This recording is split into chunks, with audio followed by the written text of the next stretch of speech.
The hall was too bright, too polished, too perfect. Soft music floated in the air like it had been trained to behave. Crystal glasses clinked gently. Expensive perfume mixed with the smell of grilled meat and wine. Every table looked like money sat there first, before people arrived. And yet the real reason everyone came was not the food. It was Lawrence Adeyemi. He walked in without rushing, without smiling, without trying to impress anybody, because he never had to. He was 27, tall and well-built, with a clean, disciplined look that made people straighten up without knowing why. His face was handsome in a calm, dangerous way. No loud charm, no playful warmth, just quiet control. The kind of man who could sit in a room and make it feel like he owned the air.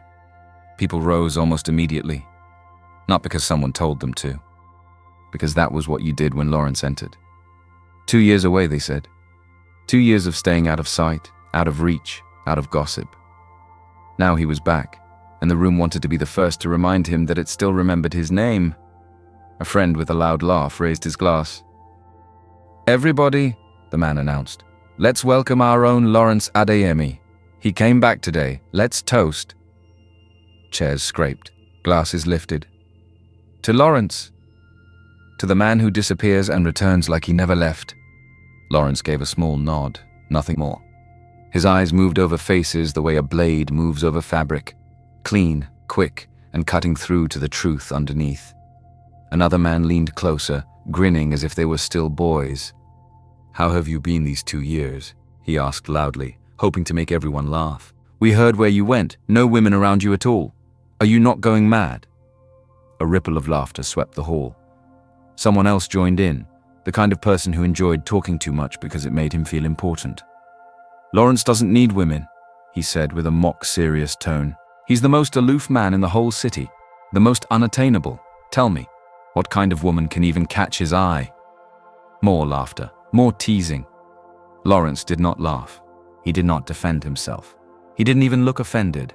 He simply took a sip of his drink as if their words were background noise, like the music. But even without reacting, he still held the room. That was the thing about him. He didn't chase attention. Attention chased him. At the edge of the hall, a man watched Lawrence closely, his eyes shining with a kind of hunger that had nothing to do with friendship.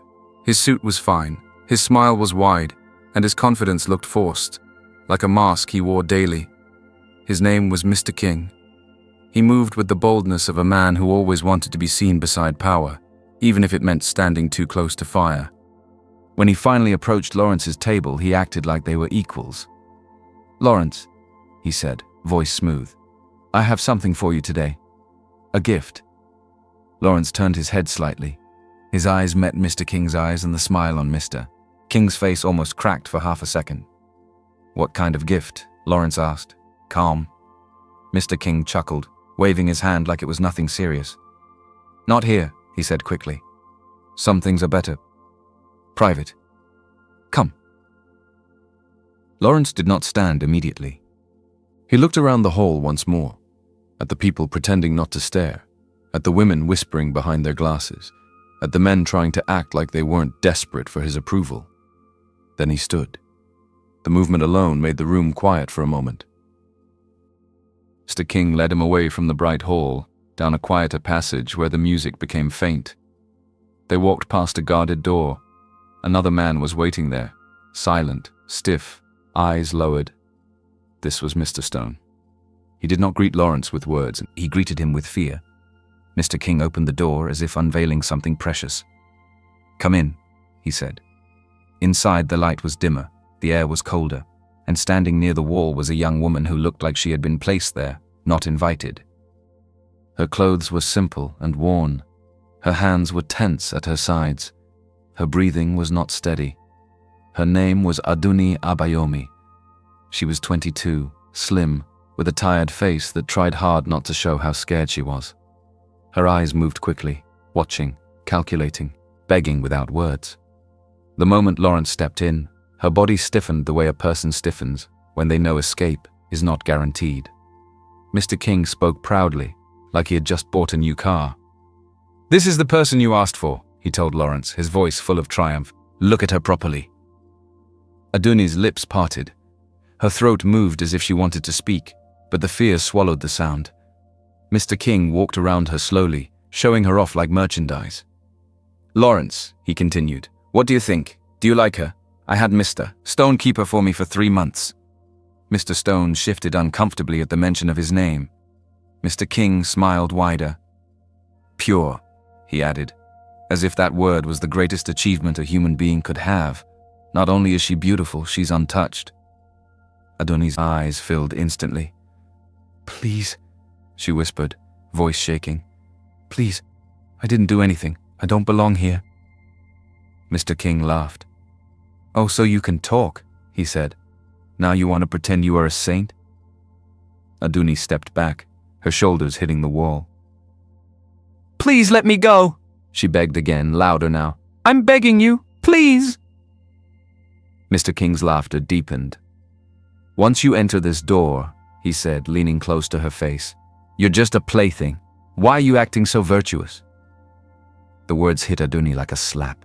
Her face tightened. She shook her head again and again, as if shaking could remove what she had heard.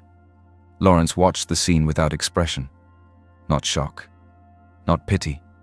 Just cold observation. "Mr." King turned back to Lawrence quickly, eager, excited, proud of himself. "So?" he asked.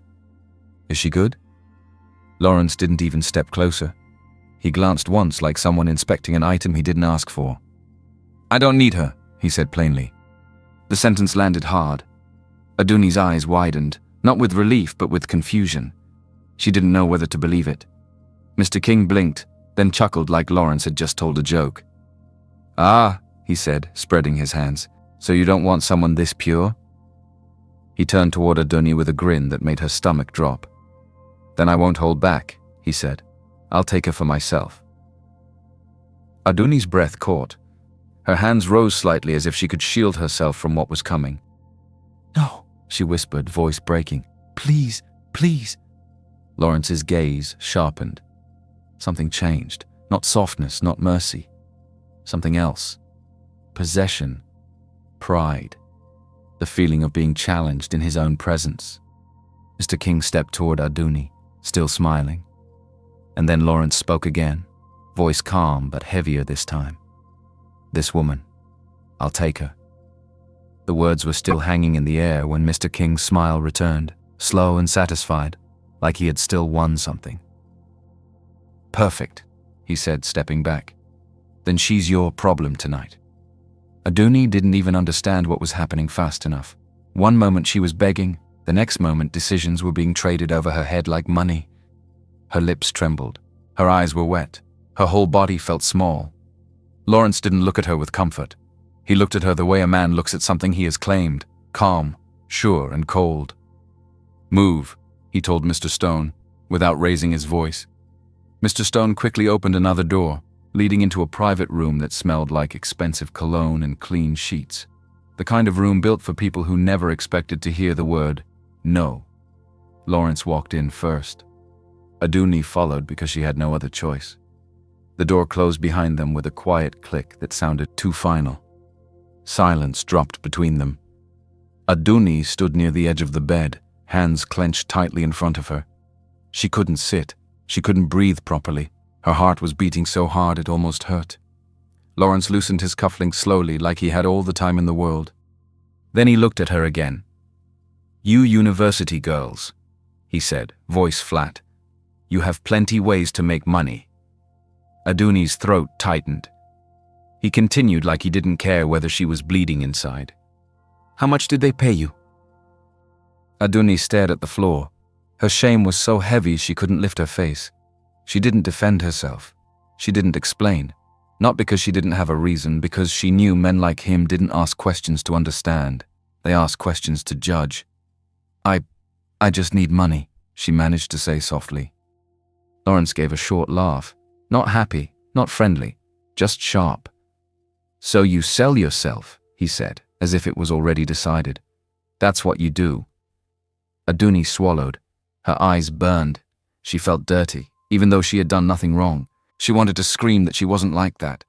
She wanted to tell him that she was not a bad girl, not a loose girl, not a useless girl. But the words refused to come out. because fear was sitting on her chest, because hunger had pushed her into corners before, because she was tired of explaining herself to people who already believed the worst. Lawrence stepped closer. Adunni's shoulders rose slightly, like she was bracing for pain. He watched her face closely, like he was waiting for her to perform. And when he saw how stiff she was, how her fingers trembled, how she couldn't even breathe properly, his eyes narrowed. For the first time, something like surprise touched his face. "You're scared," he said. Adunni didn't answer. Lawrence leaned in a bit, studying her like she didn't make sense. Then he asked slowly, "Is this your first time?" Adunni's lips parted. Her eyes shifted away, embarrassed, ashamed, humiliated. She nodded once. A simple nod. The room went quiet again. Lawrence blinked, as if that was not the answer he expected. He looked her up and down, still not gentle but not mocking anymore. "A girl like you," he murmured, "and it's your first time." Adunni's breath shook. He stood there for a moment like he was fighting something inside himself, something he didn't understand and didn't want to feel. Then he reached for her face. Adunni flinched slightly, but he didn't slap her. He didn't push her.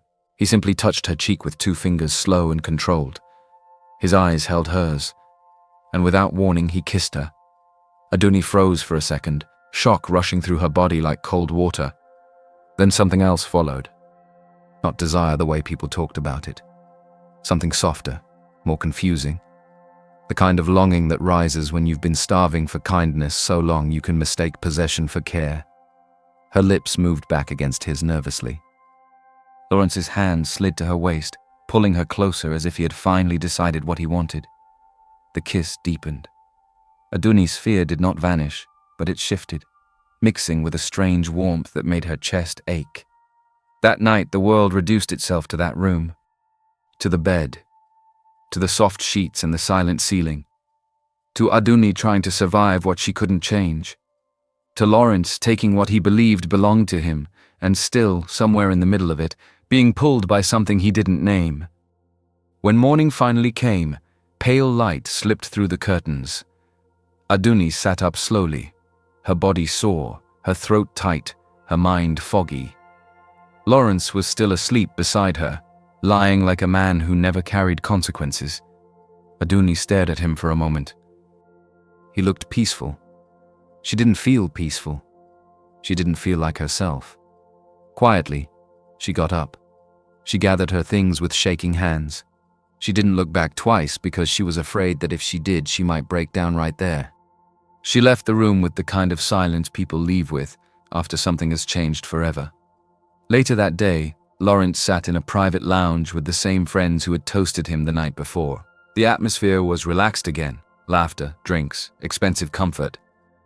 Mr. King leaned in with that greedy curiosity.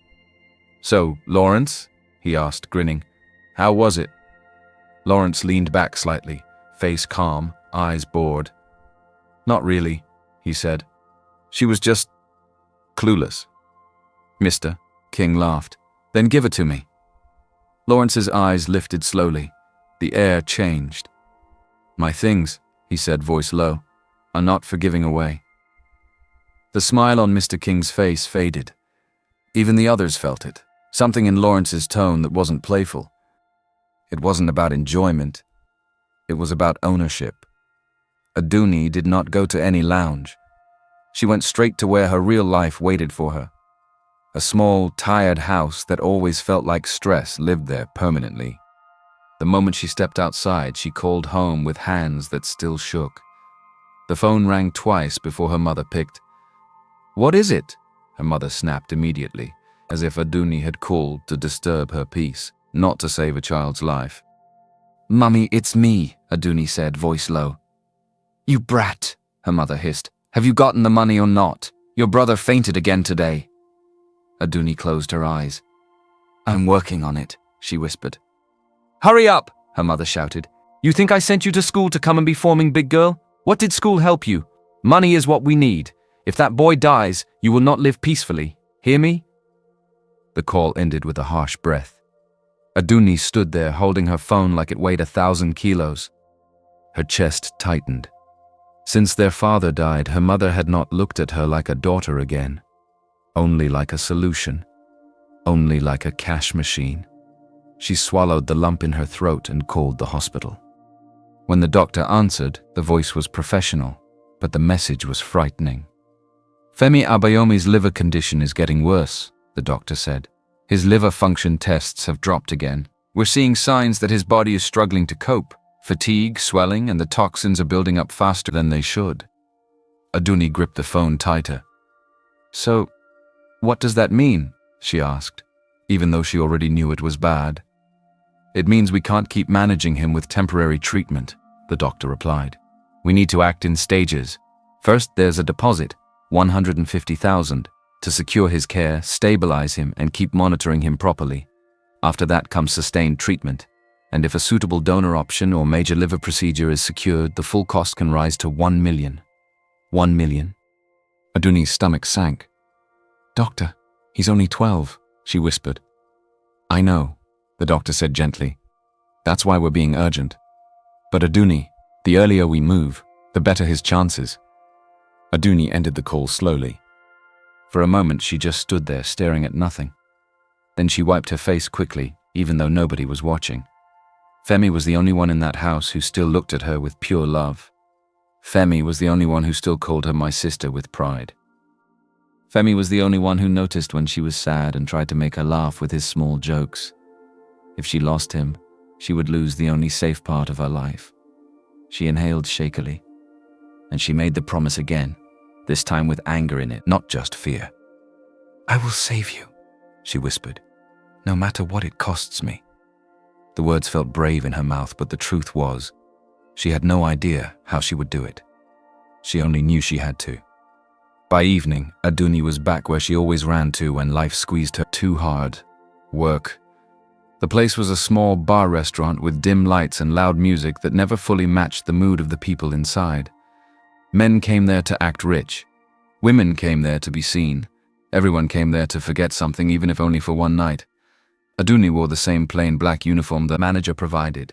Black blouse, black skirt, hair packed neatly back. She moved from table to table, forcing politeness into her voice, forcing calm into her face.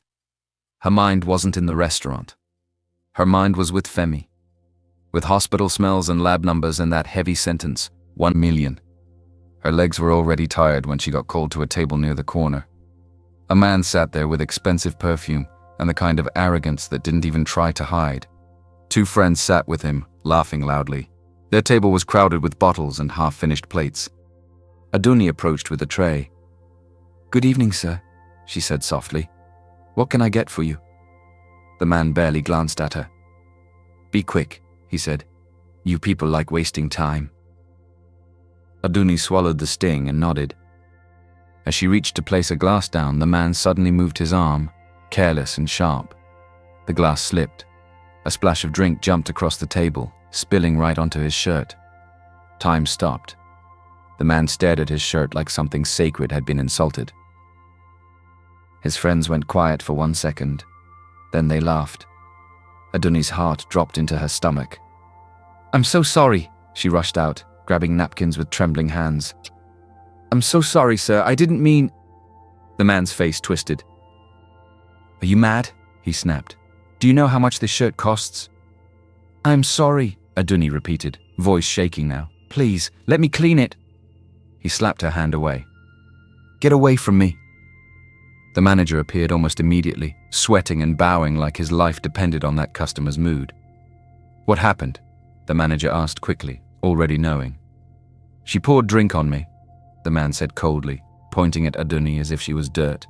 Is this how you train your workers? The manager turned to Adunni with eyes full of anger and fear. Are you stupid? He hissed under his breath. Adunni's throat burned. I didn't mean to, she whispered. He moved and... Stop talking. The manager cut in sharply, then forced a smile back onto his face as he faced the customer. I'm so sorry, sir. I'm very sorry. Please, let me handle this. The man leaned back, enjoying the power. I don't want apologies, he said.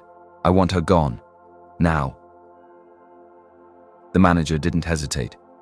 He turned to Adunni and spoke like he was tossing out rubbish.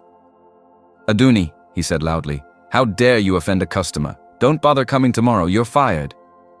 Just like that. One sentence. One decision. Adunni's whole body went cold.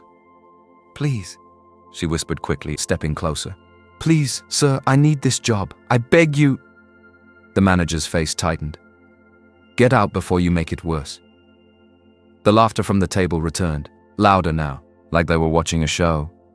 Adunni stood there for half a second longer, hoping something would change. Nothing changed.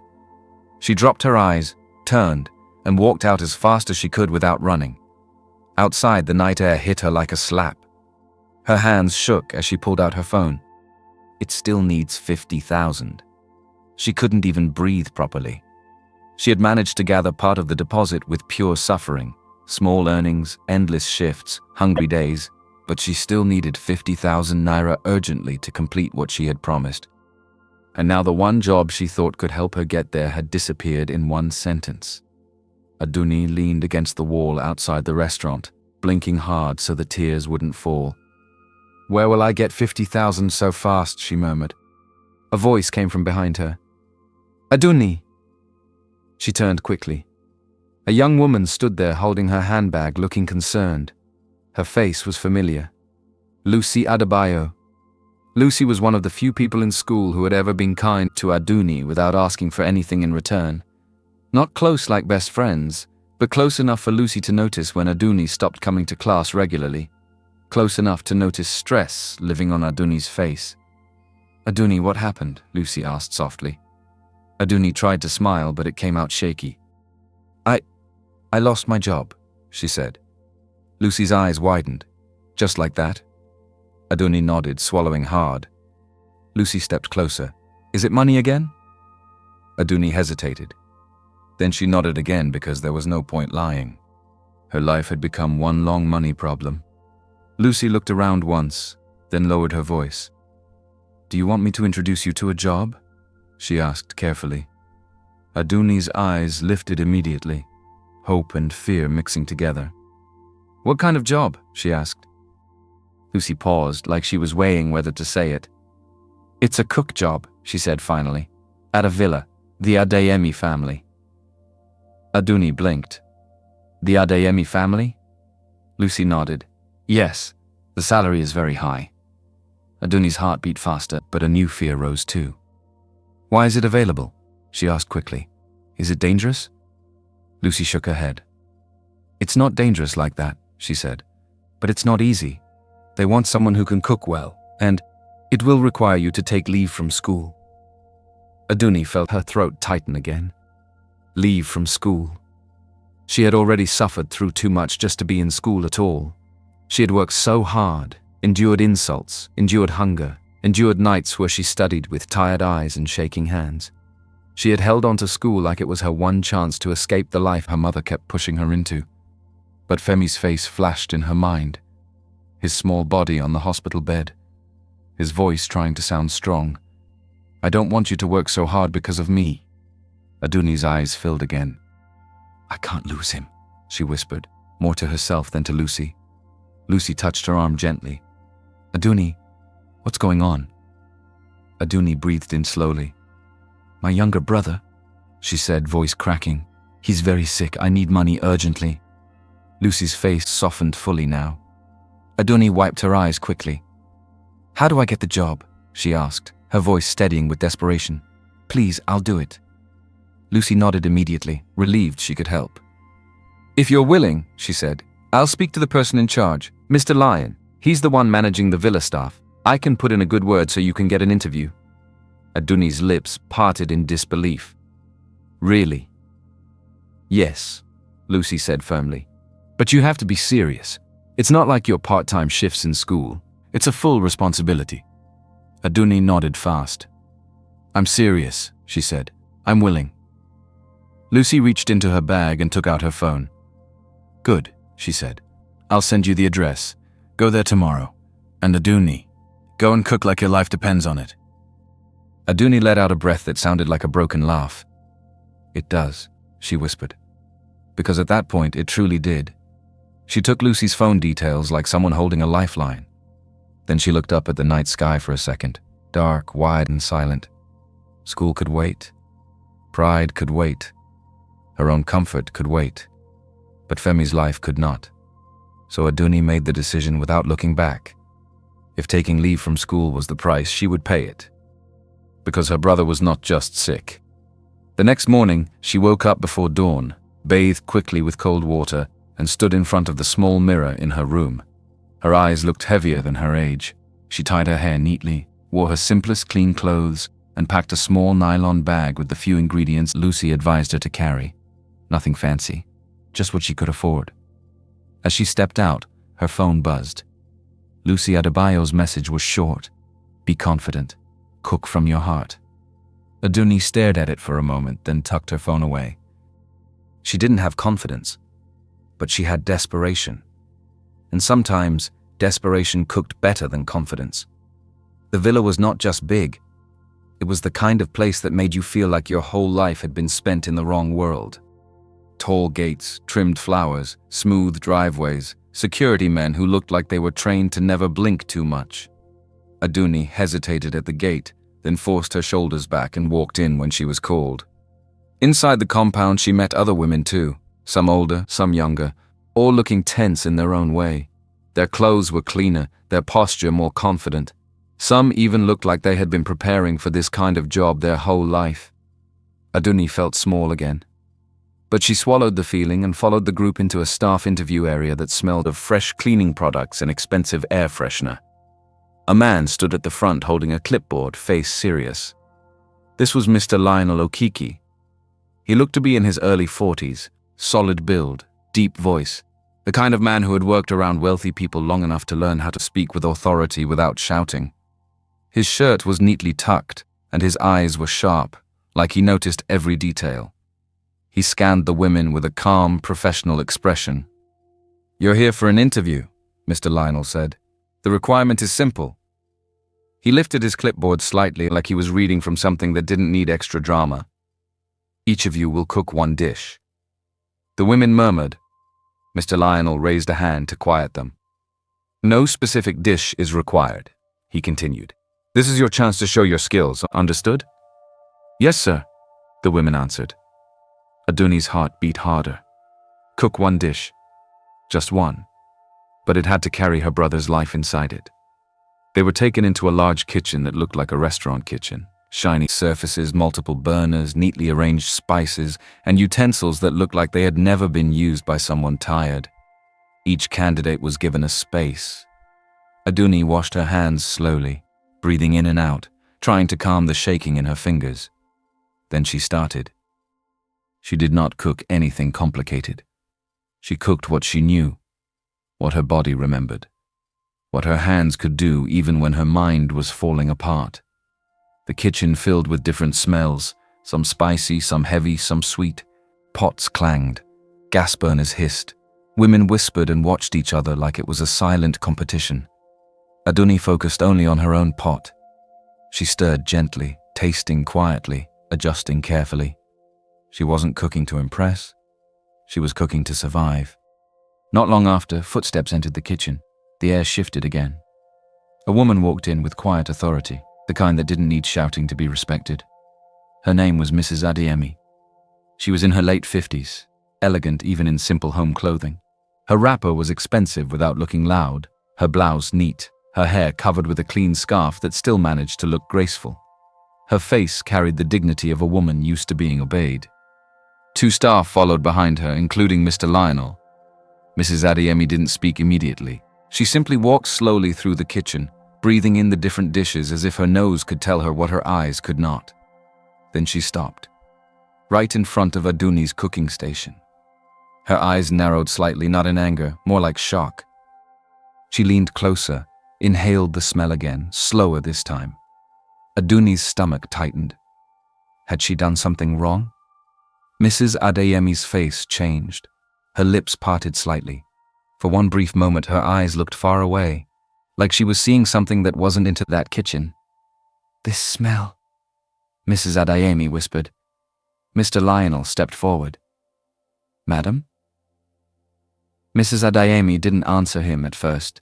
She was still staring at Adunni's pot, like it had opened a door in her memory. It's exactly like what my grandmother used to make, she said quietly. The kitchen went strangely still. Adunni's hand paused in the air. Mrs. Adeyemi looked up at Adunni, studying her face now. Who cooked this? She asked. Adunni's throat tightened. I did, Ma, she replied softly. A long silence followed. Then Mrs. Adeyemi's expression became firm. Mr. Lionel cleared his throat gently. Madam, should I? She's the one, Mrs. Adeyemi said, cutting him off without raising her voice. Mr. Lionel nodded immediately, as if he already understood. He turned to Adunni. You're Adunni, right? He asked. Yes, sir. Mr. Lionel's voice became official. Congratulations. Tomorrow, bring your luggage and come to work. Adunni's breath left her body in a rush. For a second, she thought she had misheard. Then the reality hit her like sudden rain. She had been hired. Just like that. Adunni bowed quickly, eyes burning. Thank you, sir.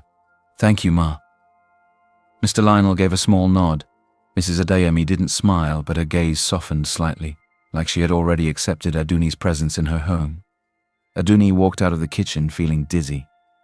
She held the wall once just to steady herself. My brother is saved, she whispered, barely able to believe the words. That same day, she went straight to school. The campus noise felt strange now. Students laughing, moving around like life wasn't heavy. Adunni walked into a lecturer's office and placed her withdrawal papers on the desk. Sir, she said softly, please sign. The lecturer, Mr. Benson, a man in his 50s with tired eyes and a calm voice, adjusted his glasses and looked at the papers. Then he looked at her.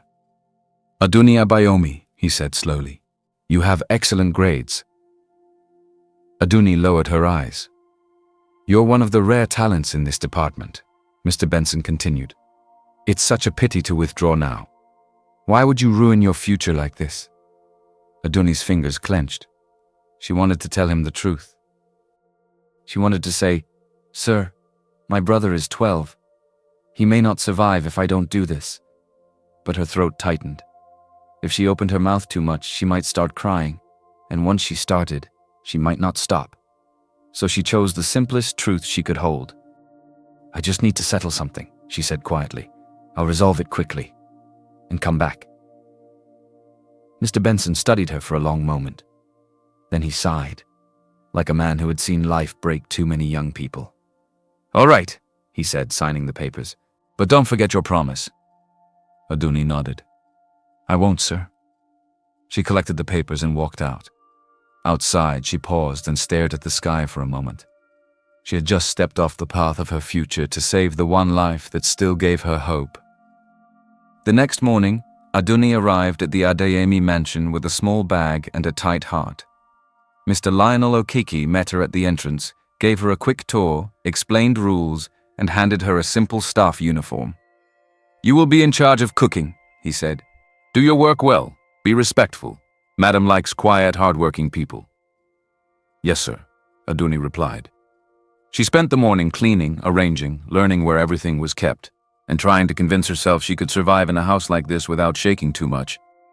By afternoon, she was in the kitchen again when she heard movement in the living area. Car doors. Footsteps. Voices greeting someone important. Mr. Lionel's voice came first, respectful. Good afternoon, young master. Adunni's hand paused on the chopping board. Young master?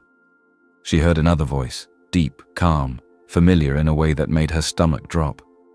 Her chest tightened before she even turned. Then she saw him, Lawrence Adeyemi. He walked into the mansion like he belonged to the walls, like every expensive thing in that house recognized him. He was dressed casually but still looked costly. Neat shirt, fitted trousers, watch on his wrist, calm eyes that didn't rush. Adunni's breath caught. Her fingers went cold. For a moment, the kitchen felt like that private room again. The dim light, the locked door, the heavy silence, the night she had tried to bury. Her mind screamed one thought. Why is he here? And then another thought followed quickly. Of course he is here. This is his home. Mrs. Adeyemi appeared from the sitting room, her face easing for the first time since Adunni had met her. "My son is home," she said with a small satisfaction, turning toward Adunni. "Adunni, come here." Adunni wiped her hands quickly and walked out, trying not to show that her legs were weak. Mrs. Adeyemi faced Lawrence. "Lawrence," she said, "this is the new cook. Her cooking is especially delicious. You will enjoy it." Lawrence's eyes moved to Adunni. He didn't look surprised. He didn't look shocked. He looked amused. Adunni felt heat rush into her face. Mrs. Adeyemi continued, unaware of the storm sitting in the space between them. "Adunni," she said, "this is my son, Lawrence. He isn't home often, but you must recognize him." "Yes, Ma," Adunni replied quickly, voice low. Mrs. Adeyemi turned to Lawrence with expectation. "Tell her what you want to eat," she said. "Let her make it for you." Lawrence's mouth curved slightly as his eyes held Adunni's face a second longer than necessary. "Anything," he said calmly. "Let her decide." Adunni nodded fast. "Yes, sir." She turned quickly, almost too quickly, and returned to the kitchen as if she was running from fire. Behind the kitchen doors, she pressed her palm against her chest. Her heartbeat was wild. Her face was hot. "Why did I run into him again?" she thought, blinking hard. She had hoped that night could stay behind her like a bad dream. She had tried to tell herself it was over, that she would move on and pretend it never happened. But seeing him now, standing inside the same mansion she had come to for help, dragged everything back up. Fear, shame, confusion. And the worst part, a small, stubborn feeling that she hated because it made no sense, because it felt like karma had followed her, and she did not know what it wanted from her.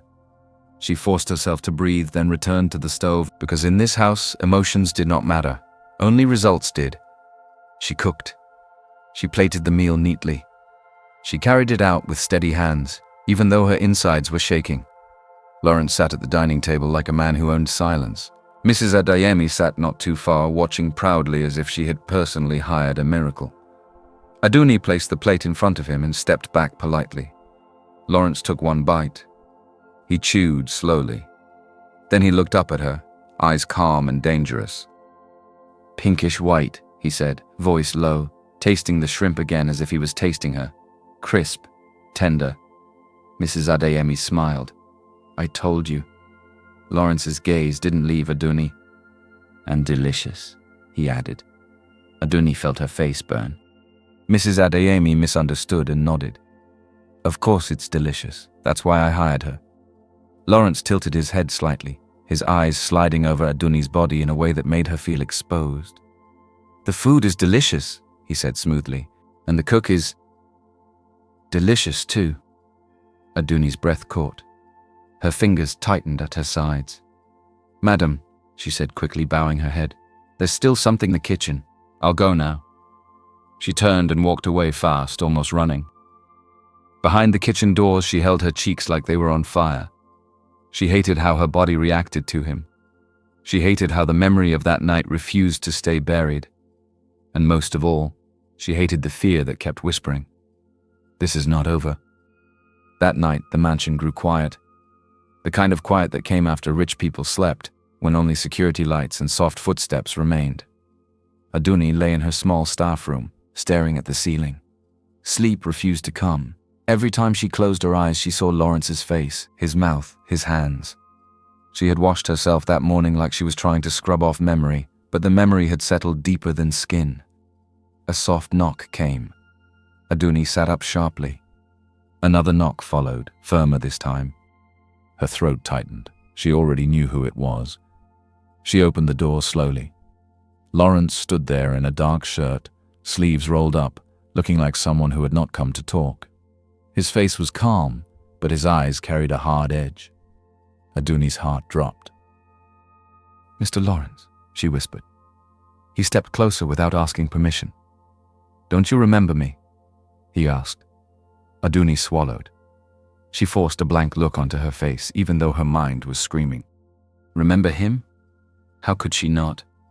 Who in her right senses could forget a man as handsome as he was, a man she had given her first night to, no matter how terrible the situation had been? but she said the lie anyway because the truth felt dangerous. I don't know what you mean, sir, she replied, voice low. Lawrence's mouth curved slightly, not amused, more like insulted. He moved closer until the space between them disappeared. Look at me, he said. Adunni's hands trembled at her sides. Lawrence lifted his hand and tilted her chin up slowly, forcing her eyes to meet his. You really want to pretend, he murmured. Adunni's breath shook. Sir, it's late, she managed. Lawrence ignored that. His thumb brushed lightly along her jaw, not gentle, not loving, just controlling. Then he leaned in, as if to force the memory into her mouth. Adunni's eyes widened. Please, she whispered. A knock sounded suddenly. Sharp, urgent. Miss Lawrence, a staff voice called from outside the corridor. Is everything all right? Adunni's heart jumped. She pulled back quickly, almost stumbling. I'm fine, she called out, forcing steadiness into her voice. I accidentally dropped something. I'm sorry. A pause. Okay, the staff said. Get some rest. Footsteps faded. Adunni turned back to Lawrence, her eyes pleading without words. Lawrence stared at her for a long moment, jaw tight. Then he stepped back slightly, anger rising quietly in his gaze. You're playing with fire, he said, voice low. Before Adunni could respond, he turned and walked away. Not like someone leaving in defeat. Like someone leaving because he had decided to return later. Adunni closed the door and leaned against it, breathing hard. Her whole body shook. She didn't sleep after that. She only sat there, eyes open, realizing something that made her stomach twist. Lawrence was not going to let her forget. By morning, Adunni had made up her mind. She could not do this. She could not keep living in the same house with him, waiting for the next time he decided to remind her of the night she was trying to survive. She got up, washed her face, packed her small bag, and went straight to the kitchen to find Mr. Lionel Okiki. Mr. Lionel was checking supplies when Adunni approached. Sir, she said, voice shaking but firm, I want to resign. Mr. Lionel looked up surprised. Resign? Why? Adunni swallowed. I can't continue. Before Mr. Lionel could ask more, a calm voice came from behind her. Leaving? Adunni stiffened.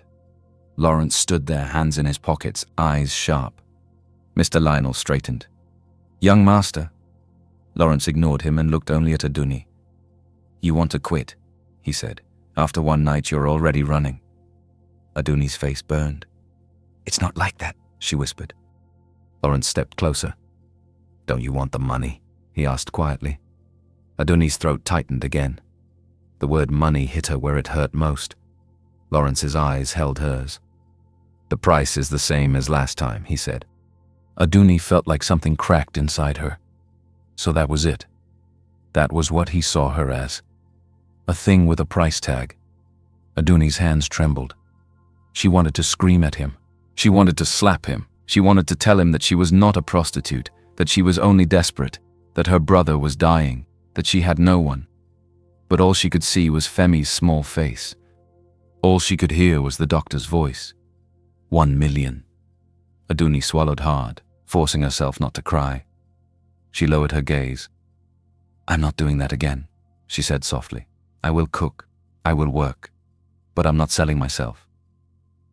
Lawrence's eyes narrowed slightly, as if he didn't expect that answer. Adunni lifted her face now, voice steadier. I need the job, she said. My brother is sick. I'm staying to work, not to be that. Lawrence studied her for a long moment. Then he said nothing. He simply turned away, leaving her standing there with her dignity shaking but still present. Mr. Lionel looked at Adunni with concern, but he didn't ask questions. Go and start breakfast preparations, he said quietly.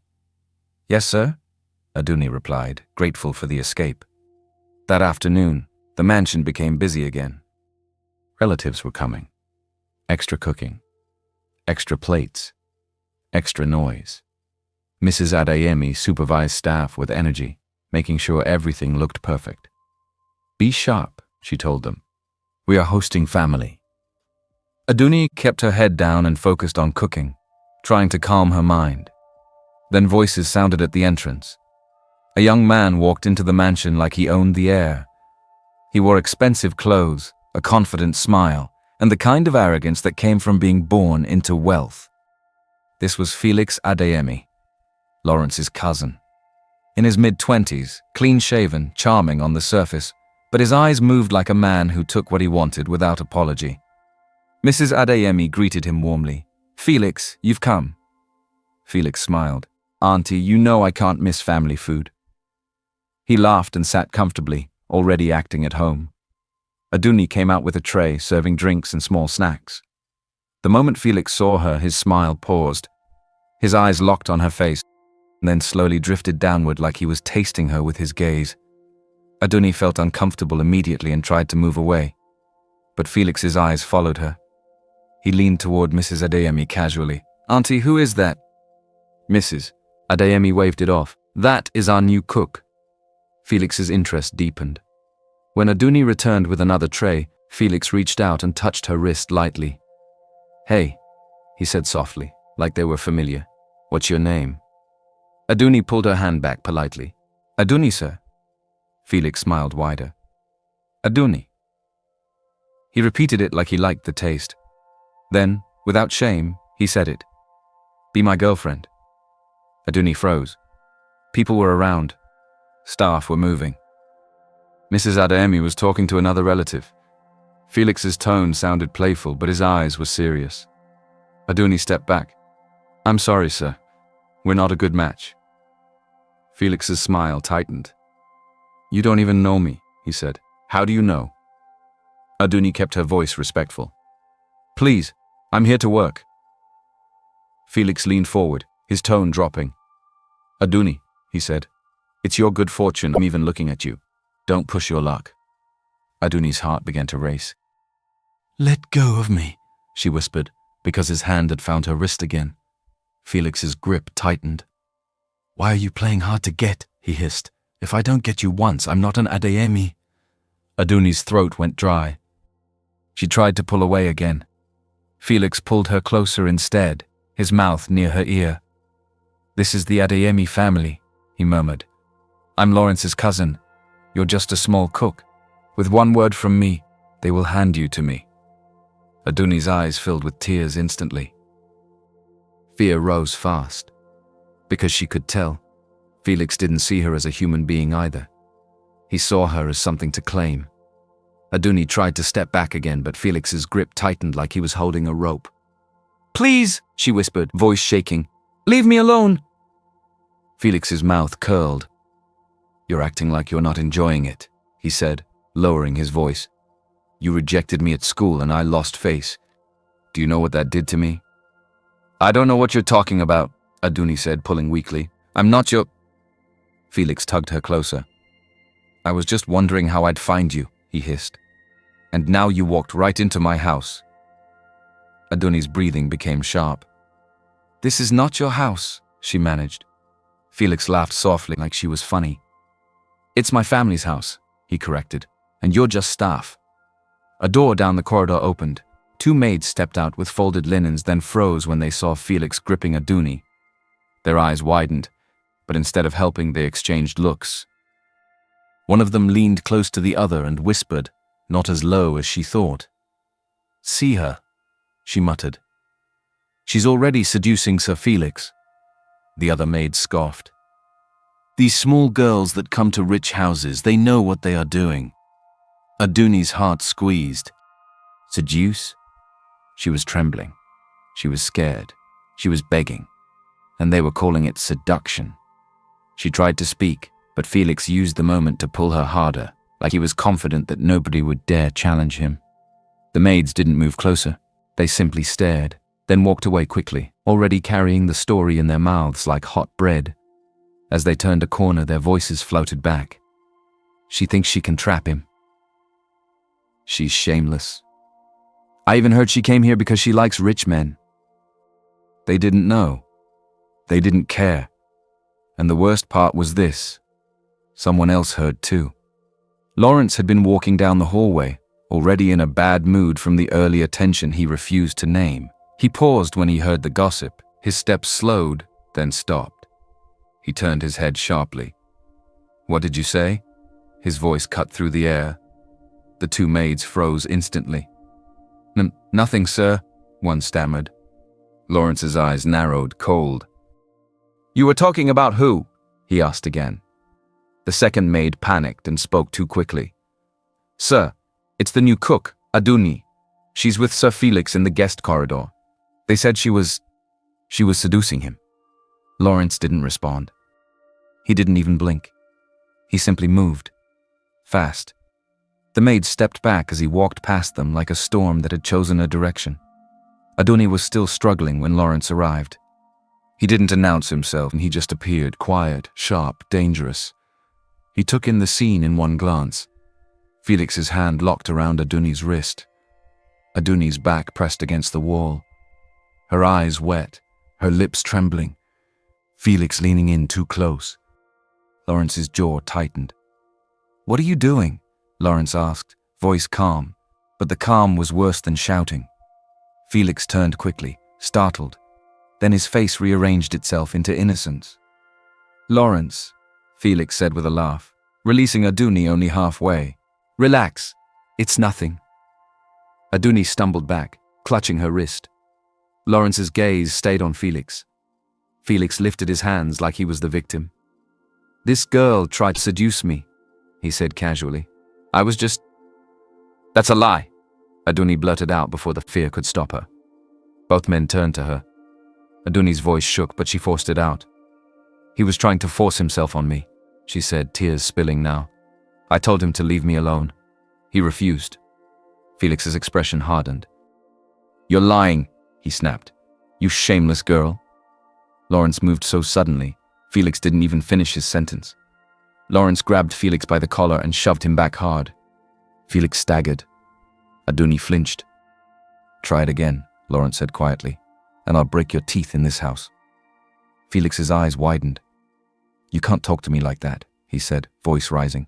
"I'm your cousin." Lawrence stepped closer, his voice dropping. "And she is my staff," he said. "This house is not your playground." Felix scoffed, trying to recover his pride. "You're defending a cook?" Lawrence's eyes sharpened. "I'm warning you," he said, each word clean and heavy. "Never come near her again." Felix stared, furious, embarrassed. Lawrence pointed toward the entrance. "Get out," he said, "and don't let me see you in this house again." Felix looked around as if expecting someone to support him. Nobody did. Staff had gathered at a distance, pretending not to watch while watching. Felix swallowed his humiliation, then stormed off. But before he turned the corner, he glanced back at Adunni with a look that promised trouble. When the hallway cleared, Adunni stood there shaking, wiping her face quickly. Lawrence turned to her, his expression unreadable. For a moment, Adunni expected another insult, another reminder of what she meant to him. But instead, Lawrence reached into his pocket, pulled out an envelope and thrust it at her.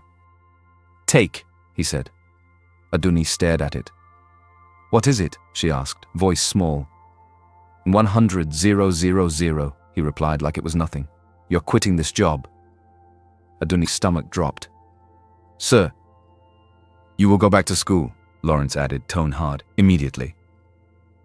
Adunni's fingers curled around the envelope without opening it. She shook her head slowly. "I can't," she whispered. Lawrence's eyes narrowed. Adunni lifted her face, tears still shining. "My brother," she began, voice breaking. "I still need 1 million in total for his liver crisis." Lawrence's gaze held hers. Adunni rushed the words out like she feared they would die inside her throat. "The deposit helped," she said, "but the treatment, the procedure, everything. It's still 1 million. I can't stop now. If I leave, I don't know where I'll find work that pays enough." Lawrence stared at her for a long moment. Then he exhaled through his nose like he was irritated at himself for caring even slightly. "You need money that badly," he said quietly. "Yes," Adunni replied, "but I don't want to sell myself again. I want to work." Lawrence's eyes moved over her face, tired eyes, fearful eyes, stubborn eyes. Then he spoke. "Fine," he said. "I'll double your salary." Adunni blinked. Lawrence continued like he had already decided. "But you'll become my personal attendant." Adunni's heartbeat jumped. "Your personal attendant?" she repeated carefully. Lawrence's tone stayed flat. "Yes, you'll live in my apartment. You'll cook for me. You'll keep the place in order. You'll follow instructions." Adunni's fingers tightened on the envelope. Then he added the condition, like a blade sliding in gently. "And you will return to school." Adunni's eyes widened. "But if I return to school, how will I still work for you?" "I work during the day too," Lawrence replied. "You just need to cook for me, morning and night." Adunni's mind raced. Double salary, school, a place to stay, and most importantly, money that could keep Femi alive. But there was fear too, living close to Lawrence, under his control, in his space. She swallowed hard. "Sir," she whispered, "is that all?" Lawrence's gaze sharpened slightly, as if he understood what she meant. "That is all," he said. "Take it or leave it." Adunni's chest rose and fell. Femi's face appeared in her mind again. She nodded slowly. "Okay," she said. "I accept." Later that day, Lawrence went to see his mother. Mrs. Adeyemi sat in her usual spot, calm and commanding, listening as Lawrence spoke in the controlled tone he always used around her. He didn't tell her everything. He only said Adunni would be moving to his apartment to work directly under him, and that she would also return to school. Mrs. Adeyemi studied him. Then she nodded once. "If that is what you want," she said, "then do it." Lawrence gave a short reply and left. And just like that, Adunni's life shifted again, without her fully understanding what direction it was shifting toward. Back at Lawrence's apartment, everything felt too clean, too quiet, too expensive. A male staff member, Lawrence's assistant, met her at the entrance. His name was Emeka. Emeka looked to be in his early 30s, neatly dressed, polite, the kind of man who spoke like he was trained to be careful with his words. "Miss Abayomi," Emeka greeted. Adunni nodded politely. "Good afternoon, sir." Emeka led her inside. "The young master instructed us to register your fingerprint," he said. Adunni followed him to a small scanner device near the door. She placed her finger gently. A beep sounded. Emeka handed her an access card. "Here," he said. "This is yours." Adunni stared at it like it wasn't real. Emeka's voice lowered slightly, respectful. "Mr. Lawrence instructed us to take good care of you," he said. "If you need anything, you can ask." Adunni nodded, still stunned. So this was his world. Not just wealth. Power. The kind of power that made people move without questioning. Adunni swallowed. He's not just rich, she realized. He's untouchable. The next day, Adunni returned to campus. Walking back into school felt like walking into a life she had dropped on the floor and was now trying to pick up again. When she entered the department office, Mr. Benson saw her and stood up in surprise. "Adunni?" he said. "You're back?" "Yes, sir," she replied softly. Relief showed briefly on his face. "Good," he said firmly. "Don't waste your talent again." Adunni nodded. "I won't," she promised. Later that afternoon, at the campus recruitment fair, Adunni moved from stand to stand quietly. Companies were collecting CVs. Students were smiling, competing, hoping. Adunni was doing the same, but her hope felt more fragile. Then she heard a voice she hadn't heard in years. "Adunni?" She turned sharply. A man stood there in a neat shirt and glasses, face familiar in a way that made her chest tighten. Dr. Daniel Shehu. He looked a little older than she remembered, but his eyes were the same, steady, kind. Adunni's lips parted. "Dr. Shehu," she whispered. 5 years earlier, when Dr. Daniel Shehu had come for charity work to her town, he had saved her life. Her stepfather had nearly beaten her to death that day. Dr. Shehu had stepped in, called for help, and made sure she got treated. If not for him, she wouldn't be standing here now. Adunni's eyes filled quickly. "I can't believe it," she said softly. "You're here." Dr. Shehu smiled gently. "I opened a private hospital," he said. "I'm recruiting today." Adunni swallowed. I'm submitting my resume." Dr. Shehu studied her face like he was seeing beyond what she was trying to hide. "Would you like to intern at my hospital?" he asked. "If you have any questions, you can ask me any time. I'll share everything I know." Adunni blinked, shocked. "Me?" she whispered. "Yes," Dr. Shehu replied simply. Adunni bowed her head quickly. "Thank you," she said, voice shaking. "Thank you so much." Dr. Shehu smiled. "It's nothing." Then he paused and added, "Let me treat you to a meal. It's been a long time." Adunni's heart squeezed. She shook her head quickly. "No," she said. "I will treat you, to thank you for saving me 5 years ago." Dr. Shehu looked amused. "Are you sure?" "Yes," Adunni insisted, forcing a small smile through emotion. "Please." And so, they went to dinner. Adunni holding tightly to the one good thing life had placed in her path again, even as the shadow of Lawrence Adeyemi still waited in the background. Dr. Shehu spoke gently, asking about her studies, encouraging her, reminding her that her life could still become something solid. Adunni listened closely, nodding, grateful. Then the air shifted. She felt it before she saw him. A shadow cut across the light, a familiar scent of expensive cologne and quiet arrogance. Adunni's fingers tightened around her cutlery. Lawrence Adeyemi stood there. He didn't look surprised to see her. He looked like someone who had simply arrived to collect what belonged to him. "Adunni," he said, voice smooth, eyes sharp. Dr. Shehu blinked and stood. "Lawrence." Lawrence's gaze moved to him. "Doctor." Adunni's heart began to pound. She didn't understand why he was here. Or maybe she did.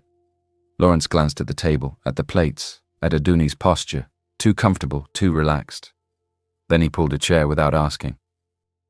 "Since you two know each other," he said calmly, "let's eat together." Dr. Shehu hesitated, then smiled politely. "That's fine." Adunni swallowed. She wanted to say no, but Lawrence didn't ask. He never asked. They ate, or at least they pretended to. Dr. Shehu tried to keep it normal, asked a few questions, made small conversation. Lawrence answered with short confidence, like a man used to rooms giving him space. Then Dr. Shehu turned to Adunni with a warm smile. "How did you two meet?" he asked, curious. Adunni's hand paused midair. Lawrence didn't even blink. "She spilled wine on me," Lawrence said casually, "while working part-time at a bar." Adunni's eyes widened slightly. Lawrence continued as if he was describing a harmless memory. "She got fired," he added. "I felt bad, so I found her a better job." His voice stayed calm. His lie was clean. Adunni stared down at her plate, her throat tight. Dr. Shehu nodded slowly, thoughtful. "I see." Lawrence turned slightly, his gaze brushing Adunni's face like a warning. Adunni said nothing. Because what could she say? That she met Lawrence in a room where she begged to be released like a trapped animal? That her first time happened with fear sitting on her chest? That she left at dawn shaking? She stayed quiet, but the silence became heavy. Even Dr. Shehu felt it. The laughter in the restaurant around them sounded distant now, like it belonged to other people. When the dinner ended, Dr. Shehu offered to drive Adunni back. Lawrence cut in smoothly. "We're going the same way," he said. "I'll take her." Dr. Shehu frowned faintly. "Are you sure?" Lawrence's eyes didn't move. "Yes." Adunni forced a polite smile at Dr. Shehu. "It's fine, sir." Dr. Shehu hesitated, then nodded. "All right. Good night, Adunni." "Good night, sir," she replied. Lawrence didn't speak again until they were outside and Adunni was walking beside him. His car was parked nearby, shining like it didn't know poverty existed. Adunni's heart was tight the whole time. The moment they got in, Lawrence's face hardened. He didn't start the car immediately. He just looked at her. "So," he said slowly, Do you like him? Adunni's fingers curled in her lap. What? She asked, pretending not to understand. Lawrence's jaw tightened. Dr. Daniel Shehu, he repeated. Do you like him? Adunni stared straight ahead. No. Lawrence let out a small breath that sounded like a scoff. Good, he said, because you're starting to behave like a woman who throws herself at men for help. Adunni turned sharply. What did you say? Lawrence leaned back, eyes cold. Name your price, he said. How much do you need this time? I can give you money so you stop running after men like that. Adunni's whole body stiffened. The words hit her like a slap. She stared at him, mouth trembling for a second. Then something inside her snapped. You think I enjoyed that night? She burst out, voice shaking. You think it was pleasure? Lawrence's eyes narrowed. Adunni's chest rose and fell fast. That night was survival, she said, voice sharp with pain. I was desperate. I was cornered. I didn't have options. And you? Her throat tightened. She swallowed hard. And you still look at me like I'm dirt, she finished, eyes burning. Lawrence's face didn't change, but his eyes flickered slightly. Adunni wiped her face quickly, refusing to cry properly in front of him. Then she spoke, each word coming out clean and final. I'm not your pet, she said, and we have nothing going on. I don't owe you anything. Lawrence's gaze hardened. Adunni kept going, voice trembling but steady. If you are looking for someone to control, she said, find someone else. She grabbed the door handle. Lawrence's voice turned low. Adunni? Adunni opened the door anyway. She stepped out, slamming it harder than she meant to. For a second she stood there breathing hard, the night air hitting her face. Then she walked away quickly before her legs could betray her. Back at the apartment, Adunni's heart still raced. She lay on her bed and stared at the ceiling, repeating the words she had said like she needed to believe them. I'm not your pet. I don't owe you anything. And yet, by morning she still woke up and cooked. Because Femi's life didn't pause for pride. Because money was still the difference between her brother living and dying. So she worked. Even with her dignity bruised. Even with her chest heavy. She worked. That weekend, Adunni went home. She didn't go because she wanted to. She went because she needed to see Femi with her own eyes. She needed to hear his voice. She needed to remind herself why she was enduring everything. When she entered the house, the smell of sickness and old frustration greeted her. Femi was sitting quietly on the couch, thinner than before, skin dull, eyes tired, but still gentle. When he saw her, his face softened. Sister, he said quietly. Adunni rushed to him and knelt. How are you feeling? She asked, touching his cheek. Femi smiled faintly. I'm okay. He was lying, but he was lying to protect her. Adunni's throat tightened. You look tired, Femi said softly. You're working too hard. Adunni forced a smile. It's nothing. Just focus on getting well. Femi nodded slowly, mature beyond his age. Then he lowered his voice like he was afraid of the walls. Thank you, he whispered, for not giving up on me. Adunni blinked fast. Before she could respond, the door slammed open. Heavy footsteps entered the room like anger had a body. Mr. Alex Okafor, Adunni's stepfather. He smelled like smoke and bad decisions. His eyes were bloodshot, his face hard, and his voice came like a weapon. So you're back, he said, staring at Adunni like she was money with legs. Adunni stood slowly. Good evening, sir, she said carefully.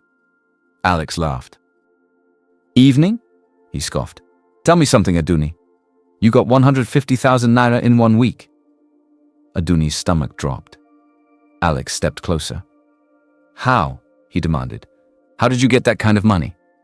Adunni's mouth went dry. I worked, she said. Alex's eyes widened, then he spat. Worked? He shouted. What kind of work? Even business owners don't make money like that fast. His voice rose, thick with accusation. You're selling yourself, he said, pointing at her. Aren't you? Adunni's heart hammered. Femi shifted uncomfortably on the couch. Don't talk to her like that, Femi said weakly. Alex whirled. "Shut up," he barked. Then he faced Adunni again, anger boiling. "I lost money gambling," he admitted suddenly, like it was normal. "I need money. Do you have more?" Adunni shook her head quickly. "I don't," she said. "That money was for Femi's treatment." Alex moved fast. He slapped her. The sound cracked through the room. Adunni staggered, shocked. Femi gasped. Alex grabbed Adunni's arm roughly. "You think you can hide money from me?" he snarled. "After all I've done for you?" Adunni's eyes filled. "You haven't done anything for me," she whispered, voice shaking. That was the wrong thing to say. Alex's face twisted. He raised his hand again. Femi suddenly threw himself forward, weak body moving on pure desperation. "Leave her!" Femi cried, trying to push Alex away. Alex shoved him without thinking. Femi stumbled back, hitting the edge of the table. He made a choking sound. Then his face tightened like pain had grabbed him from the inside. Adunni's blood turned cold. "Femi!" she screamed, rushing to him. Femi's eyes rolled slightly. He clutched his side, then his stomach, trembling. His breathing became shallow and strained. "Sister," he whispered, voice fading. Adunni held him, panic rising like fire. "Femi, Femi, look at me." Femi's body stiffened, then went limp. Adunni screamed. Alex stepped back, startled for half a second. What is wrong with him?" he muttered. Adunni didn't answer. She grabbed her phone with shaking hands and called for help, crying, shouting, begging. Within minutes, neighbors rushed in. They carried Femi out. Adunni followed, shaking and sobbing, her hands covered in fear. At the hospital, everything moved too fast. Doctors rolled Femi into emergency care. Machines beeped. Nurses ran. Adunni stood outside, clothes rumpled, face wet, eyes wide like she had forgotten how to blink. Then a doctor came out. His face was serious. "The patient is critical," he said firmly. "He's in severe crisis. He needs an emergency major liver procedure immediately." Adunni's knees almost gave way. The doctor held out papers. "Sign here," he said, "and payment must be arranged now." Adunni stared at the forms. Her hands shook. Her mind went blank except for one thought. "I don't have time." And for the first time, she knew it clearly. She stood in the hospital corridor like a ghost that hadn't accepted it was dead yet. Her eyes were swollen. Her throat tasted like metal. The doctor's words still rang in her head. "Critical. Emergency. Sign and pay now." Femi's small body lay behind those doors, fighting for breath, fighting for time. Adunni pressed her back against the wall and slid down slowly until she was sitting on the cold floor. Her hands trembled. Her mind ran in circles.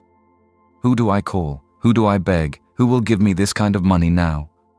Then the answer came, sharp, bitter, unavoidable. Lawrence. The name felt like poison in her mouth. Adunni covered her face with her palms. A sob forced its way out of her like her soul was tearing. "Do I really have to go to Lawrence?" she whispered, voice breaking. She already knew the answer. "Because when you were drowning, you didn't ask to see if the hand pulling you out was clean. You just held on." She stood up, wiped her face quickly, and forced her legs to move. Lawrence didn't look surprised when she walked into his office. That was the first thing that scared her, because it meant he had expected her. Or worse, he had been waiting. Adunni stood at the center of his office, face pale, eyes red, clothes still smelling like hospital fear. Lawrence leaned back in his chair, calm like a man watching rain. "You're late," he said quietly. Adunni swallowed hard. "I need help," she said, voice low. Lawrence's eyes held hers without warmth. "I know," he replied. Adunni blinked. You know?" Lawrence's voice stayed flat, like he was reading a report. "I know Femi Abayomi has a severe liver condition," he said. "It has worsened. I know you paid a deposit. I know your stepfather is a gambler and a violent man. I know your mother doesn't care about you beyond money. I know you dropped out because you were desperate." Each sentence hit Adunni like a slap. Her chest tightened. He had investigated her. Everything. Adunni's lips trembled, but she forced herself to stand steady. Lawrence watched her for a moment, then spoke again, slowly. "Say it," he said. Adunni stared at him. "Say what?" Lawrence's eyes narrowed slightly. "Say you regret it," he said. "Say you regret talking to me the way you did." Adunni's stomach turned. For a moment, pride tried to rise. But then she saw Femi's face again. His weak smile. His small voice. "Thank you for not giving up on me." Adunni's pride fell to the floor, useless. She swallowed. "I regret it," she whispered. Lawrence didn't move. Louder. Adunni's throat burned. "I regret it," she repeated, louder this time. Lawrence's expression softened by nothing. "Come closer," he said. Adunni didn't want to. But she took 2 slow steps forward. Lawrence's gaze stayed on her face like he was measuring her. "How much?" he asked. Adunni's voice shook. 1 million. Lawrence gave a small laugh, almost insulting. 1 million? He repeated. "That's all?" Adunni's brows pulled together, confused by the mockery. Lawrence leaned forward slightly. "You really underestimate me," he said. "I'm giving you a chance to name your price again." Adunni stared at him. She knew what he meant. The kind of price he wanted her to name. Her breath hitched. "I only need 1 million, she said firmly. "That's all." Lawrence's eyes sharpened. He paused, then nodded slowly, like someone accepting a stubborn child. "Fine," he said. "But you'll do things my way." Adunni's heart squeezed. "What terms?" she asked, voice low. Lawrence stood up, walked around the desk, and stopped in front of her. "Starting today," he said, "you move in immediately." Adunni's fingers curled. Lawrence continued, voice calm, cruel in its calmness. "You live with me," he said, "and you do anything I ask." Adunni's eyes stung. Fear rose, but she forced her voice steady. "All right," she said, "but I also have a condition." Lawrence paused, like he didn't expect her to have the courage. "What?" he asked. Adunni lifted her chin slightly, even though she was shaking. "You must not interfere with my life," she said. "My work, my school, my brother. You help me, but you don't control everything." Lawrence stared at her for a long moment. Then he smirked faintly, as if amused by her attempt at boundaries. "Fine," he said. "I agree."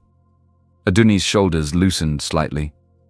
"Transfer the money," she said quickly, like if she paused, she'd lose her nerve. Lawrence's eyes stayed on her. "Always rushing," he murmured. Then he picked up his phone. He made 1 call, spoke in short, controlled sentences. Then he looked at her again. "It's done," he said. Adunni's breath caught.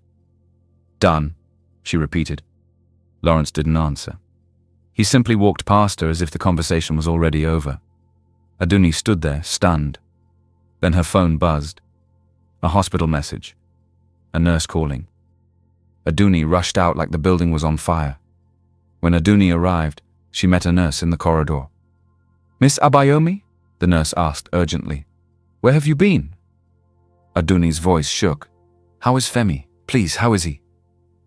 The nurse stared at her with surprise. "He's out of danger," she said. "The surgery has been done." Adunni froze. "What?" she whispered. The nurse nodded, still confused by Adunni's shock. "The bills were settled. The procedure was approved immediately. The best surgeon was already arranged," she said. "Your brother is stable." Adunni's world tilted. Her knees almost gave way. How is that possible?" she whispered.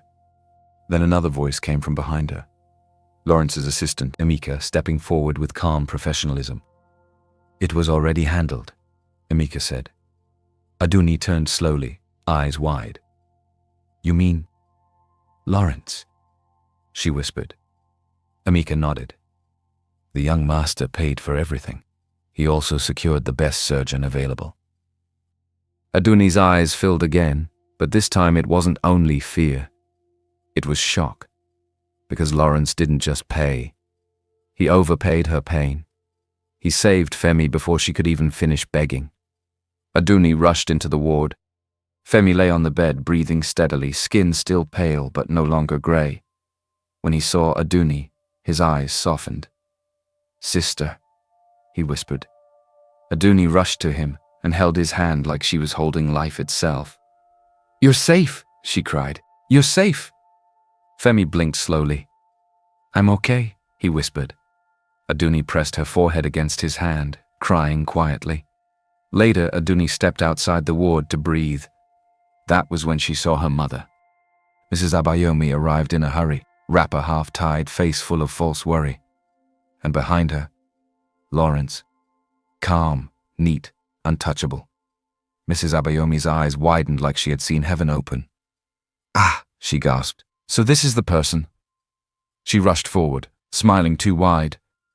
"Sir, thank you, she said loudly. "You're a blessing, a great man." Lawrence's expression stayed neutral. He gave a polite nod. "I'm her friend," he said calmly.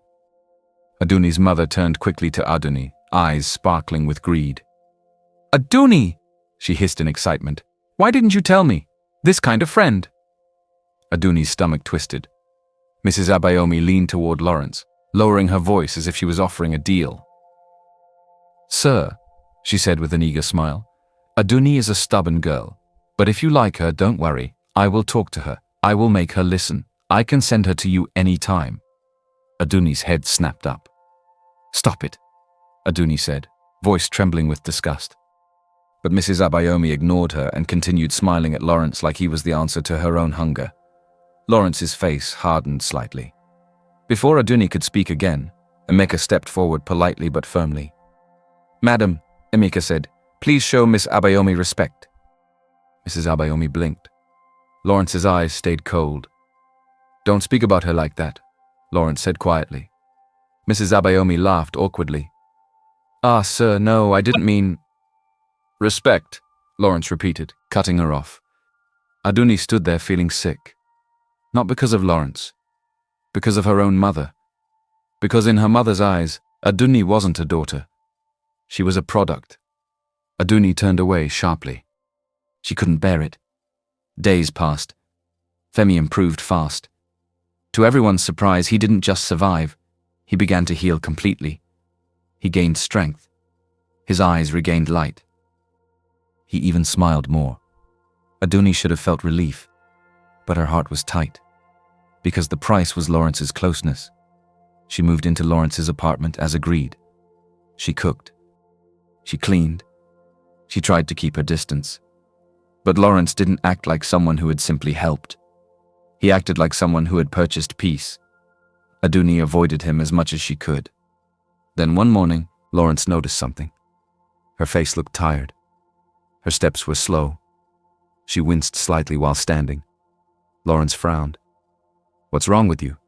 he asked, irritated. Adunni froze. Nothing was wrong. But she remembered how he had almost forced a kiss before, how he watched her, how his mood could shift any time. She blurted out the first excuse that came. "It's that time of the month," she said quickly. Lawrence stared at her, then scoffed. "Fine," he muttered. "Go sit." Later that day, Adunni saw a small bag on the counter. Medicine. Herbal supplements. Even the kind of period medicine women bought quietly. Adunni stared at it, confused. She hadn't asked. She hadn't even needed it. That night, Lawrence didn't eat. He waited. When Adunni finally came out from the kitchen, he was still there, sitting like someone who had been abandoned. "Why didn't you eat?" she asked carefully. Lawrence cleared his throat, acting like it didn't matter. "I don't like eating alone," he said. Adunni stared at him. Cruel one day, quietly caring the next. She didn't understand him. And that confusion was dangerous. A few days later, Lucy invited Adunni to her birthday party. It was at a lounge. Music, laughter, bright dresses, people trying to forget life. Lucy pulled Adunni in excitedly. "Relax," Lucy said. "Just enjoy small." Adunni tried. Then she saw him, Dr. Daniel Shehu, standing by the bar, watching the room calmly. When his eyes met Adunni's, his face softened. He walked over. "Adunni," he greeted gently. "You came." Adunni smiled politely. "Good evening, sir." Daniel's gaze held hers a little too long. Adunni looked away. Then the room shifted again. Because Lawrence arrived, he didn't come in loud. He came in like a man who owned silence. Lucy gasped. "Ah, Lawrence Adeyemi?" Lawrence scanned the room and his eyes locked on Adunni immediately. He walked straight over. Daniel's posture tightened. Lawrence stopped beside Adunni and looked at Lucy briefly. "Happy birthday," he said, dropping a gift bag on the table like it was nothing. Lucy smiled nervously. "Thank you, sir." Lawrence's eyes returned to Adunni. "I came to supervise someone," he said calmly. Adunni's stomach dropped. Daniel frowned. "Supervise?" Lawrence didn't answer him. He looked at Adunni again, sharp and cold. "You," he said quietly. "Come." Adunni swallowed. Lawrence leaned slightly closer, voice low enough to sting only her. "So you lied," he murmured. "You weren't on your period." Adunni's eyes widened. She froze. Lawrence's jaw tightened. "I bought medicine," he whispered, anger controlled. "I waited. I took cold showers." Adunni blinked fast, shocked. Lawrence stepped back and grabbed her wrist. "Let's go," he said. Daniel stepped forward instantly. "Lawrence, wait," Daniel said firmly. "You can't just—" Lawrence's eyes cut to him. "This is private," Lawrence said coldly. "Stay out of it." Daniel's voice sharpened. "She's not your property." Lawrence's grip tightened. Adunni's heart raced. People were watching now. Lucy looked scared. Adunni swallowed hard, then forced her voice steady. "Doctor, Daniel," she said softly. "It's okay." Daniel's eyes widened. "Adunni." Adunni looked at him, then at Lawrence's hand on her wrist. And she made her choice, because she knew what Lawrence could do, and she knew her brother was finally healing. She couldn't risk any chaos. "I'll go," she said. Lawrence pulled her away. The words she finally said. Outside, in the car, Lawrence's anger spilled quietly. "You belong to me," he said, eyes forward, voice like steel. Adunni's throat burned. She turned toward him. "And you don't treat me like a person," she said, voice shaking. "In your eyes, I have no dignity." Lawrence's jaw tightened. For a second, he didn't speak. Then he started the car and drove off. The next morning, Lawrence dropped a statement like an order. "Tomorrow," he said, "I'm taking you out." Adunni blinked. "Tomorrow is Valentine's Day." "Yes," Lawrence replied flatly. "So?" Adunni's phone buzzed later. An email. An interview scheduled for 7 p.m. Adunni's breath caught. A real opportunity. A real future. That night, Adunni told Lawrence carefully, "I have an interview tomorrow night at 7 p.m. Lawrence's eyes narrowed. "Cancel it," he said. Adunni stared. "No," she replied. Lawrence's face hardened. Adunni's voice shook but stayed firm. "I worked too hard for that opportunity. I won't lose my future." For a moment, Lawrence looked like he might explode. Then he exhaled and leaned back. "Fine," he said. "But it depends on your performance." Adunni's stomach tightened. The private art space. On Valentine's Day, Lawrence didn't take her to a crowded restaurant. He took her somewhere quiet. A private space filled with paintings. A place that smelled like expensive frames and old beauty. Adunni stood still, staring at the oil paintings like they were another universe.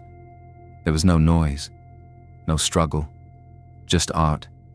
She walked slowly, eyes wide. "I've never seen paintings like this in real life," she whispered. Lawrence watched her with a strange expression. "You've been staring for too long," he said, acting like it was nothing. "Is it that serious?" Adunni turned to him, and her voice came out softer than she expected. "I've worked since I was little," she admitted. "My school fees, everything. I paid with money I earned. I never had time for beauty." Something shifted in Lawrence's gaze. He cleared his throat. Then he brought out a small box. Inside was a necklace. Red coral, rare, shining, delicate. Red coral grows 1 inch in 20 years, Lawrence said calmly. I had it made for you. Adunni's breath caught. It's too precious, she whispered. Don't spoil the moment, Lawrence replied, stepping closer. He lifted it and clasped it around her neck. Adunni touched it gently, stunned. For a moment, romance glowed, but control still lingered, because even this gift felt like a mark, like a claim. Afterward, Dr. Daniel's words came quietly, like a warning disguised as conversation. He approached Adunni briefly while Lawrence was speaking with someone else. Adunni, he said softly, be careful. Adunni frowned. Why? Daniel hesitated, then spoke carefully. I trained briefly with someone connected to Lawrence's family, he explained. And during a charity event years ago, I met his mother. She spoke proudly about a childhood engagement. Adunni's heart tightened. Engagement? She whispered. Daniel nodded. A girl named Crystal Shawa. Their families have history. Adunni's throat went dry.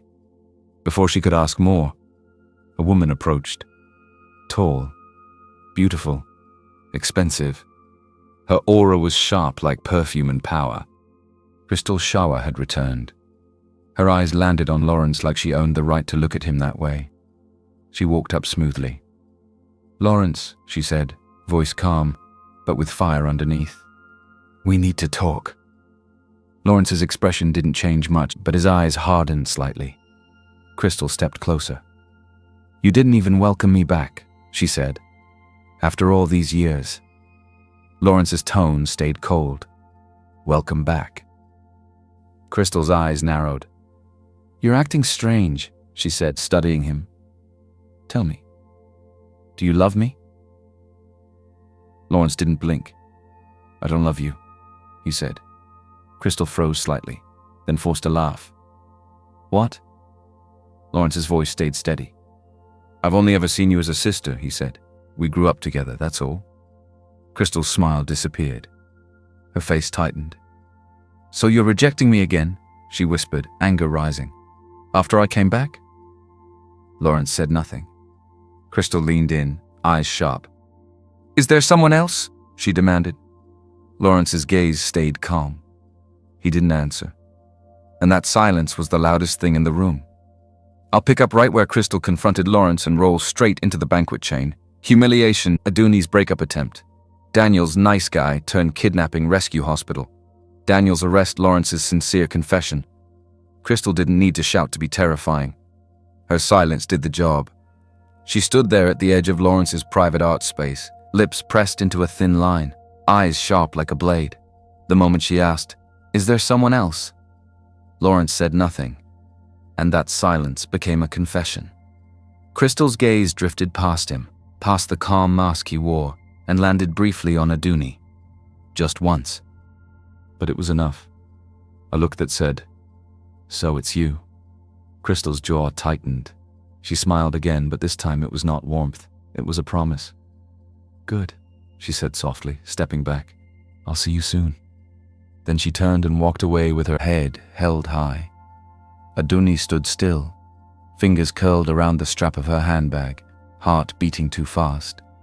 Lawrence finally looked at her. Don't think too much, he said coldly, as if feelings were a luxury he didn't allow. But Adunni already knew the truth. In a world like his, women like Crystal didn't lose. They removed obstacles.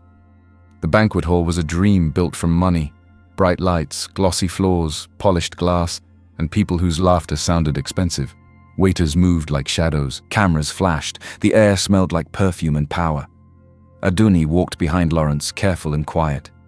She wore the necklace Lawrence gave her, but it didn't feel like beauty. It felt like a spotlight. Lawrence moved through greetings with ease, receiving handshakes and praise like a man who had never been refused anything. And then she saw Crystal again. Crystal stood close to Chief Adekola Shawa, smiling like the perfect granddaughter, elegant, confident, dressed in a gown that looked like it could pay a year's rent with one sleeve. Adunni's throat went dry. Crystal noticed her too. This time Crystal didn't stare. She simply smiled slightly, and turned away, as if Adunni wasn't worth the effort. That made Adunni's stomach twist even more. A staff member waved Adunni toward a table with drinks. Adunni nodded and moved quickly, head down, careful, determined not to draw attention. But nerves make hands clumsy. As she turned, someone brushed past her. The glass in her hand tilted, and in one sharp second the drink splashed onto Crystal's dress. The hall didn't go silent, but Adunni's ears did. She froze, staring at the stain spreading across the expensive fabric. Crystal looked down slowly. Then she looked up. Adunni's mouth opened. No sound came out at first. "I'm so sorry," she finally whispered. "I'm sorry, please." Crystal didn't speak. One of Crystal's people stepped forward immediately, eyes burning with disgust. "Are you mad?" the woman snapped. "Do you have any idea how much this dress costs?" Another one joined, louder, crueler. "Look at her. She looks like she hasn't eaten properly in weeks and she wants to be walking in here like she belongs." A man laughed sharply. Even if she sold herself, she couldn't afford to fix this. Adunni's cheeks burned. The insult didn't just hit her pride, it hit her hunger, her struggle, her entire life. She bowed her head again, voice shaking. "I'll find a way," she said quickly. "Please, I'll pay." Crystal finally spoke, voice smooth as silk. "Pay," she repeated, amused. "With what?" She leaned slightly closer, studying Adunni like an insect. "I wonder how someone like you even got in here." Adunni's fingers trembled. The necklace on her neck felt heavier, like it was dragging her down. Then a calm voice cut through the noise. "Enough!" Dr. Daniel Shehu stepped forward. He stood between Adunni and Crystal's people like a shield. "Miss Shawa," he said gently with polite control. "She didn't do it on purpose." Crystal's people scoffed. Dr. Daniel reached into his pocket, pulled out his card and handed it over. "I'll cover the compensation," he said. "Let's not ruin Chief Adekola's night." Crystal's eyes narrowed, but she didn't want a scene that would stain her own image. She lifted her chin. "For your sake," Crystal said, "I'll let it go." Then she turned to her people. "Take me to change." As she walked away, her gaze slid past Adunni once more. Cold. Satisfied. As if the humiliation was the point. Adunni stood there shaking, swallowed by shame. Dr. Daniel turned to her immediately. "Are you okay?" he asked softly. Adunni nodded quickly, but her eyes were wet. "I'm fine," she lied. Dr. Daniel sighed and lowered his voice. "Come," he said gently. "Let me take you somewhere quiet." Adunni followed him to a corner where the noise was softer. She should have felt grateful. But all she could think was, Lawrence is going to discard me now. Because in this world, one mistake could cost you everything. Later that night, Lawrence stood near the balcony, watching the banquet like he owned the air. Adunni walked up to him slowly, heart pounding. Lawrence didn't look at her at first. "You embarrassed yourself," he said finally. Adunni flinched like he slapped her. "I didn't do it on purpose," she whispered. Lawrence's eyes turned to her, hard and calm. "You should learn to be careful," he said. Adunni swallowed. Then she forced the words out, the ones that had been choking her since the art space. "If I pay you back," she said softly, "can you release me?" Lawrence's gaze sharpened. "What?" he asked. Adunni's hands clenched. "If I pay back the 1 million, she repeated, voice trembling. "Can you let me go? End this early?" Lawrence stepped closer, eyes dark. 1 year is 1 year, he said. Not a day less. Adunni's chest tightened. "So I'm trapped," she whispered. Lawrence's expression didn't soften. "You begged me," he reminded her coldly. Adunni looked away, breathing hard. She didn't know Dr. Daniel had been close enough to hear. But he had. His eyes watched Lawrence's back like he was studying an enemy. The next day, Dr. Daniel found Adunni. Not at the hospital. Not at school. He found her quietly, somewhere she couldn't easily run from the conversation. He held an envelope. Adunni frowned. "Doctor, what is this?" Dr. Daniel's voice was gentle again, almost too gentle. 1 million, he said. Take it. Adunni's eyes widened. What? Dr. Daniel's gaze held hers, soft and serious. Leave, Lawrence, he said. End this before he destroys you. Adunni stepped back, shocked. I can't accept this, she whispered. Dr. Daniel pressed it into her hands. You can, he said. You're young. You still have your whole life. Don't let that man reduce you to a thing. Adunni's heart raced. A part of her wanted to refuse, but another part whispered, This is your way out. She swallowed, voice breaking. Thank you, she whispered. This is enough to buy me out. That evening, Adunni returned to Lawrence's apartment. Her hands shook as she stood in front of him. Lawrence was seated looking at his phone, calm like the world couldn't touch him. Adunni placed the card on the table. Lawrence's eyes lifted. What is this? He asked. Adunni forced herself to breathe. This card has 1 million, she said. It's enough to buy me out. Lawrence stared at her. His face didn't change at first. Then his jaw tightened. You're joking, he said quietly. Adunni shook her head. I'm serious. Lawrence stood up slowly. You went to another man, he said, voice low, dangerous. You collected money from another man. Adunni's eyes widened. No, she said quickly. I didn't. Lawrence slammed the card off the table. It clattered to the floor. What gives you the right? He snapped, finally losing control. What gives you the right to decide we're done? Adunni's chest rose and fell fast. I just don't want this anymore, she whispered. I don't want to keep living like something you own. Lawrence's eyes burned. You begged me, he said sharply. You begged me first. Adunni's voice shook. Yes, she said, and now I'm begging myself to survive. Lawrence's nostrils flared. For a moment, it looked like he might pull her back in. Then his expression hardened completely. Get out, he said. Adunni froze. Lawrence pointed toward the door. Get out, he repeated. Leave. Adunni's lips trembled. She turned and ran. Lucy opened her door and gasped when she saw Adunni's face. Adunni? What happened? Adunni couldn't speak properly. Tears slipped out. Lucy, she whispered. Please, can I stay here? Lucy pulled her inside immediately. Of course, Lucy said, voice shaking with anger. Of course. Adunni sat on Lucy's couch like a broken thing. Her whole body felt hollow. And deep inside she thought, at least it's over. She didn't know it was just beginning. The next day, Dr. Daniel came to check on her. He knocked politely. When Lucy opened the door and saw him, she hesitated. But Dr. Daniel's face looked calm, caring. Adunni, he said softly when she appeared. Adunni stood at a distance. Doctor, she replied quietly. Dr. Daniel stepped inside slowly. I wanted to see if you're all right, he said.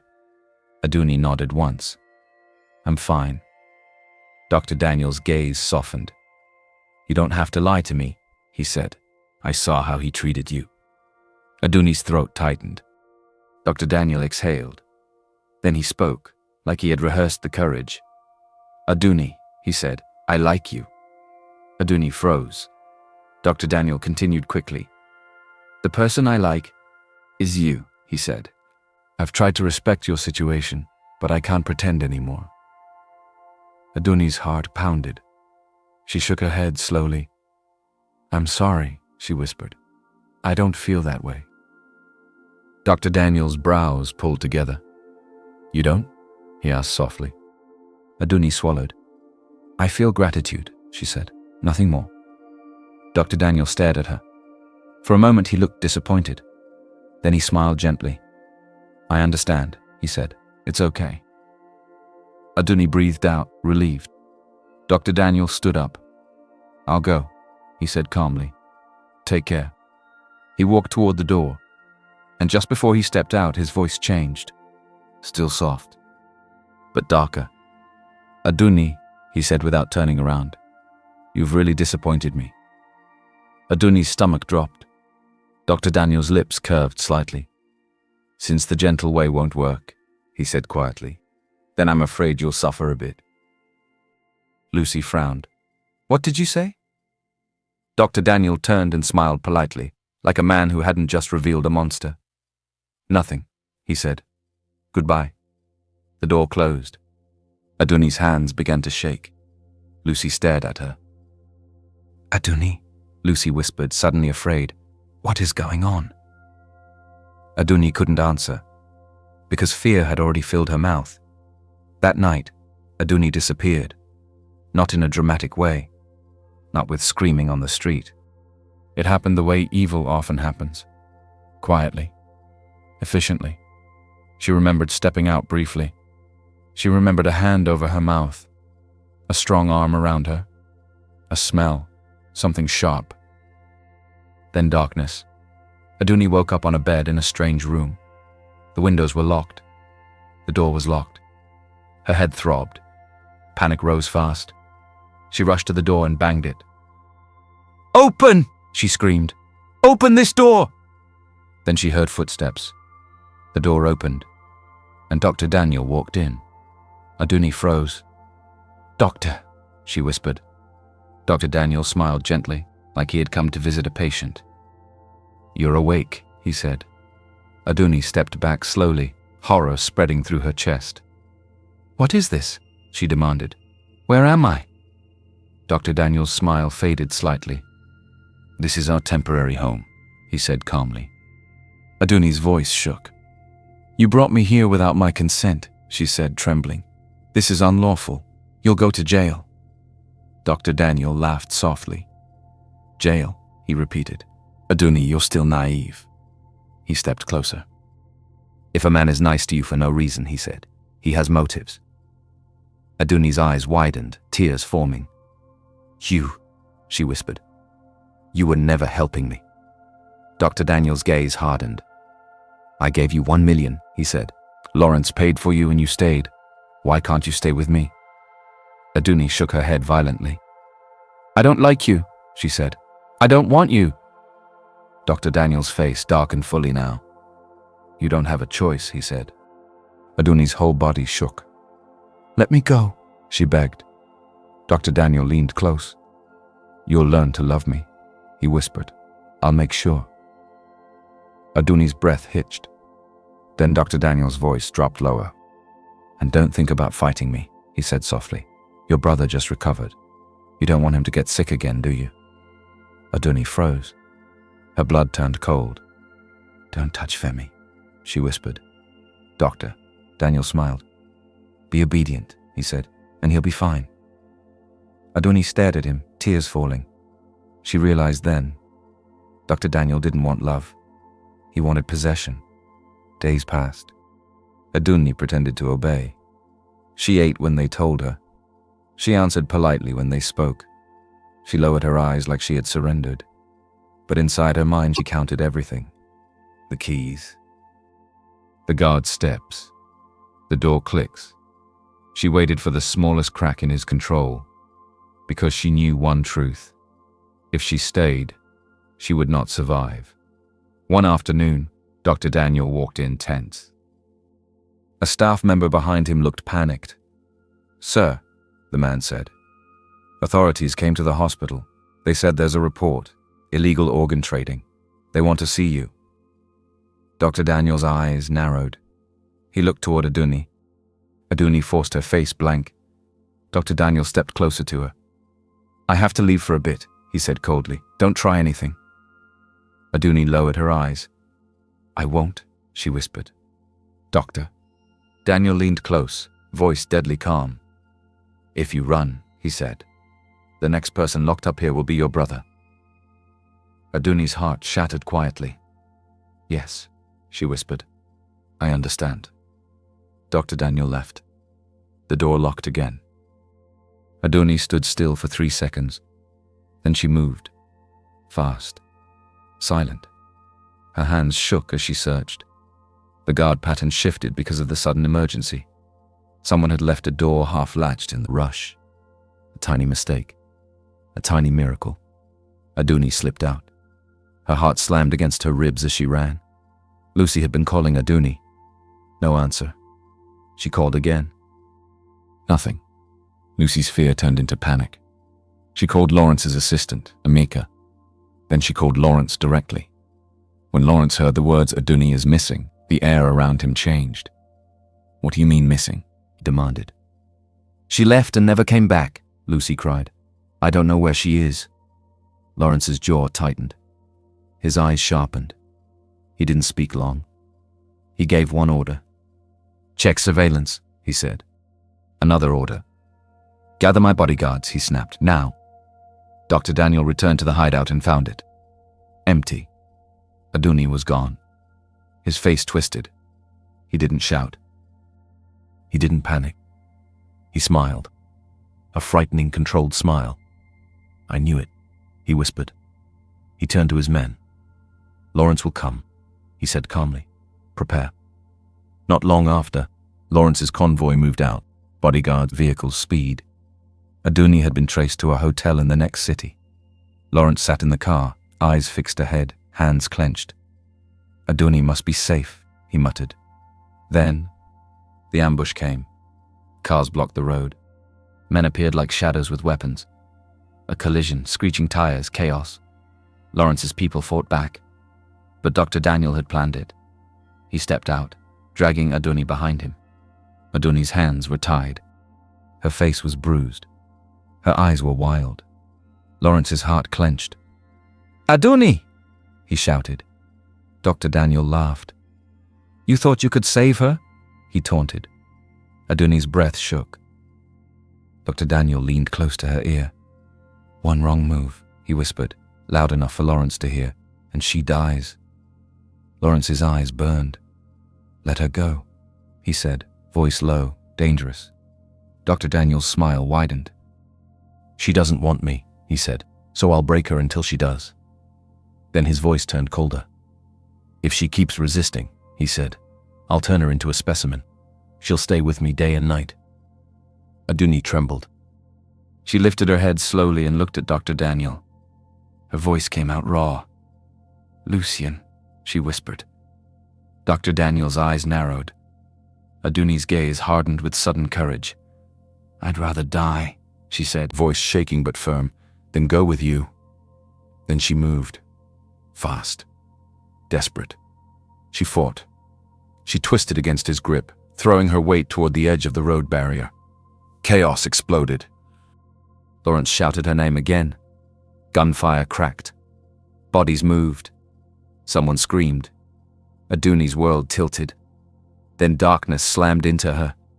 Adunni woke up to bright hospital lights. Her head ached.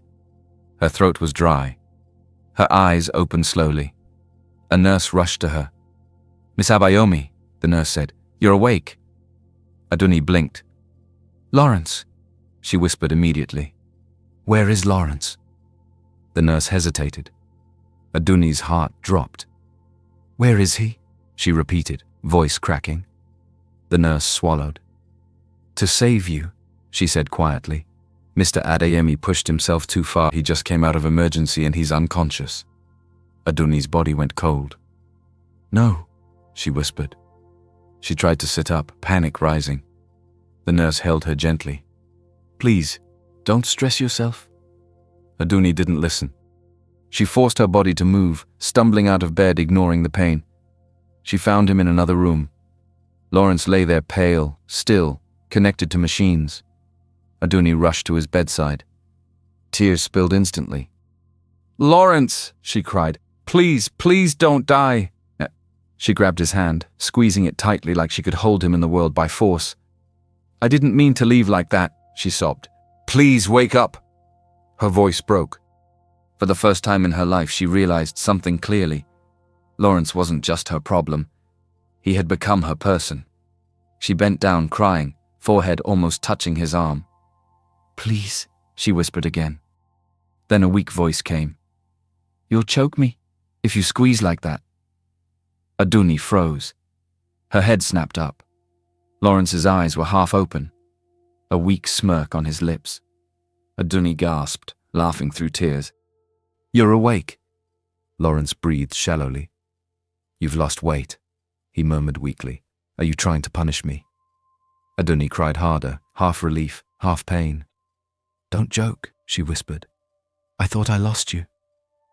Lawrence's eyes softened slightly. Not that easy, he said. Lawrence recovered enough to sit upright within days, but his eyes had changed. They were darker now. Harder, because a line had been crossed. Dr. Daniel was captured. Brought in, restrained, still wearing that calm doctor mask. Lawrence stood over him like judgment. Then Lawrence turned to Adunni. What do you want to do with him? He asked. Adunni stared at Dr. Daniel, the man who had smiled kindly while planning a cage, the man who threatened Femi, the man who tried to break her. Adunni's voice came out steady. Hand him to the police, she said. Lawrence nodded immediately. Do as she says, he ordered. Dr. Daniel's eyes widened, fury flashing. But it was too late. Later, when the room was quiet again, Lawrence sat beside Adunni. His voice was lower, less sharp. I owe you an apology, he said. Adunni looked at him, silent. Lawrence exhaled slowly. I shouldn't have used money to force you to stay, he admitted. I treated you like something I paid for, not like a person. Adunni's throat tightened. Lawrence looked away briefly, like admitting it hurt. It won't happen again, he said. Then he looked back at her, eyes serious. I like you. Adunni's breath caught. Lawrence's voice softened further, almost unsure. Not because I paid, he said. Not because of any deal. I like you because you're you. Adunni's eyes filled. Lawrence leaned slightly closer, voice quiet and sincere. Adunni, he said, be my girlfriend. Adunni stared at him. She saw the fear behind his pride, the need behind his control, and she remembered. He could have walked away when she stained Crystal's dress. He could have discarded her when she tried to buy herself out. He could have left her to Dr. Daniel, but he didn't. Adunni swallowed, tears falling. Yes, she whispered. Lawrence's eyes softened. Are you serious? He asked quietly. Adunni nodded. Yes, she said again. I'm serious. Lawrence exhaled like he had been holding his breath for months. Then he reached for her hand, gentle this time. And for the first time, Adunni felt something she hadn't felt in a long time. Safe. Adunni's yes still hung in the air like a fragile miracle. Lawrence was still holding her hand when his phone rang. He glanced at the screen, and the softness in his face vanished. He rose slowly, stepped aside, and answered. His voice turned cold. Speak. Whatever his assistant said made Lawrence's jaw tighten harder. He ended the call without saying goodbye. Adunni sat up straighter. What is it? Lawrence looked at her for a long moment, like he was choosing his words carefully. Crystal wants to see me, he said. Adunni's chest tightened. Why? Lawrence's eyes narrowed. Because I'm ending the engagement. He didn't delay. He didn't soften it. Lawrence met Crystal in a private place, face unreadable, voice calm. I'm calling off the engagement, he said. Crystal stared at him like she didn't understand the language. Then she laughed once, sharp and bitter. Because of her, she said. Lawrence said nothing. Crystal's smile became something ugly. You're making a mistake, she said softly. I can tolerate a fling. I can tolerate a side story. But you almost drained your blood for her. Lawrence's eyes hardened. She's not a fling, he said. Crystal leaned forward, voice dropping like poison. Then let's speak plainly, she said. If you cancel this engagement, I will make her disappear. Lawrence didn't blink. Crystal continued, testing him. I have people who don't ask questions, she said. People who know the underground, the black market. One call and she will vanish like she never existed. Lawrence's stare turned dangerously still. Then he spoke, slow and precise. Do it, he said quietly, and I'll bury you. Crystal's brows lifted. You're threatening me? Lawrence reached into his inner pocket and dropped a thin file onto the table. Evidence, he said. Illegal underground operations, deaths, black accounts, names, dates, places. Crystal's face tightened for the first time. Lawrence leaned slightly closer. "You think you're untouchable," he said, "but you're standing on rotten ground. If you touch Adunni, I will pull the ground from under you." Crystal stared at the file like it could bite. For a second, she looked unsettled. Then her pride returned. "Fine," she said, lifting her chin. "If I can't destroy her directly, I'll destroy what you love." Lawrence's eyes narrowed. Crystal's voice turned calm again, like she was discussing business. "I'll crush your family business," she said. "I'll squeeze your mother, your father's legacy, your name. And when your family is on the edge of bankruptcy, you'll crawl back." She paused, then smiled. "Unless," she added, "Adunni leaves you." Lawrence's face didn't move, but something in his eyes flickered. Crystal watched that flicker closely. Then she stood. "You have a choice," she said. "Her, or everything." And she walked away. Lawrence didn't tell Adunni everything at first. Not because he didn't trust her, but because he didn't want her to carry fear again. But fear has a way of reaching a woman like Adunni. She noticed the way Lawrence stopped sleeping properly. She noticed the way he started taking calls outside. She noticed the way his guards doubled. And one day, she overheard a piece of it, just enough. "The Shower family won't stop. They'll destroy your mother's peace. She's the target." Adunni's stomach turned. That night, Lawrence held her like he was afraid to let go. And Adunni lay in his arms, staring at the ceiling, making a decision that broke her heart. "I won't let him burn because of me." Adunni met Crystal secretly. Not because she feared Crystal, but because she feared what Crystal could do to Lawrence's world. Crystal didn't look surprised when Adunni appeared. She looked satisfied. "So you have sense after all," Crystal said. Adunni's hands were trembling, but her voice came out controlled. "I'll leave him," Adunni said. Crystal's smile widened. "You have 2 days," she said. "Disappear properly." Adunni swallowed hard. "And you won't touch his family?" Adunni asked. Crystal's eyes gleamed. "If you truly leave," she said, "I'll pause."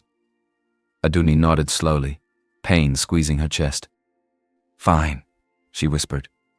Crystal leaned back, pleased. "Good girl," she said. Adunni walked away feeling like she had just signed her own sadness. That same night, Adunni returned home to Lawrence. He was standing by the window when she entered, as if he had been waiting without knowing why. "Adunni," he said, turning, "come here." Adunni forced a smile that didn't reach her eyes. "We need to talk," she whispered. Lawrence's brows tightened. Adunni's throat burned as she spoke. "I thought about everything," she said.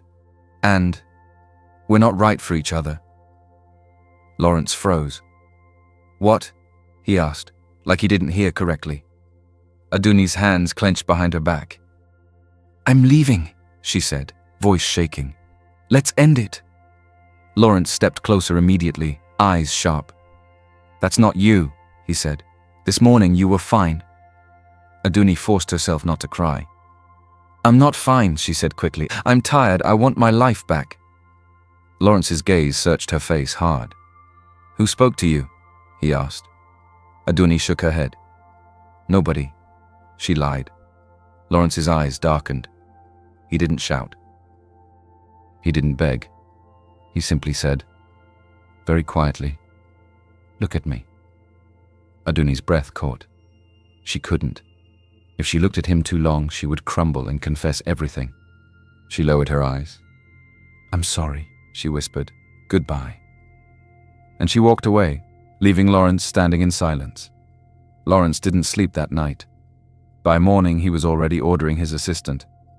"Send me the security footage," he said. "Everything from today and yesterday." Hours later, he watched it.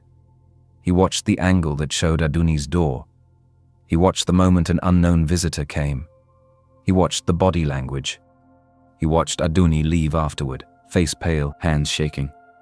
Lawrence leaned back slowly, rage rising like heat. "So she was forced," he whispered. His eyes turned cold. Then he made a decision. If Crystal wanted to play, he would give her one. Lawrence called Crystal himself. Crystal answered with smug calm. "Well," she said, "have you chosen?" Lawrence's voice was flat. "Let's get engaged," he said. Crystal paused, delighted. "You finally came to your senses," she said. Lawrence's eyes were dead. "Yes," he replied. "I've thought it through." Crystal laughed softly. "Good," she said. "The engagement party will be on the 2nd of next month." Lawrence answered smoothly. "Fine." He ended the call and turned to his assistant.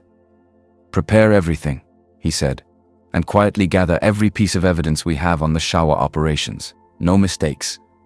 His assistant nodded, tense. Lawrence's voice dropped lower. "This is a trap," he said. "Crystal is walking into it." Crystal didn't trust peace. She never did. Even with Lawrence agreeing, she wanted Adunni removed completely. So she gave another order, a colder one. "Take Adunni Abayomi," Crystal said to her people.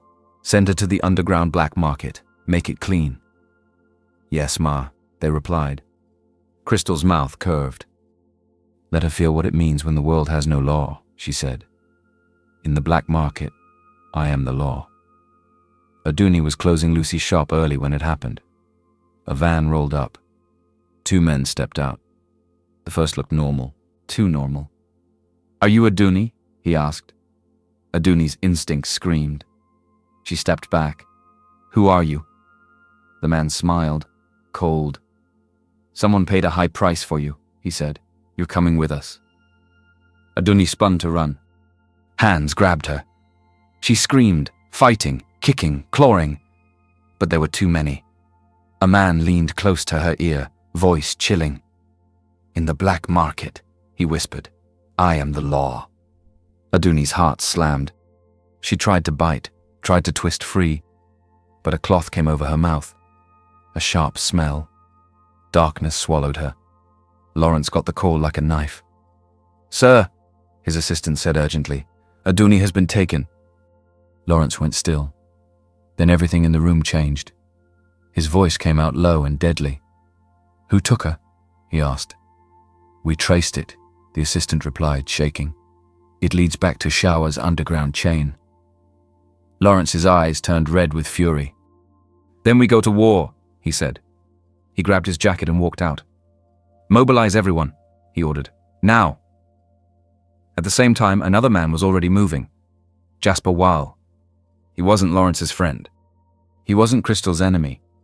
He was simply someone who had been watching Adunni for his own reasons. Jasper had first noticed Adunni because of a detail he couldn't ignore. A small mark near her wrist. A mark that matched the description in an old family report. Something his father's lost daughter had when she was a baby.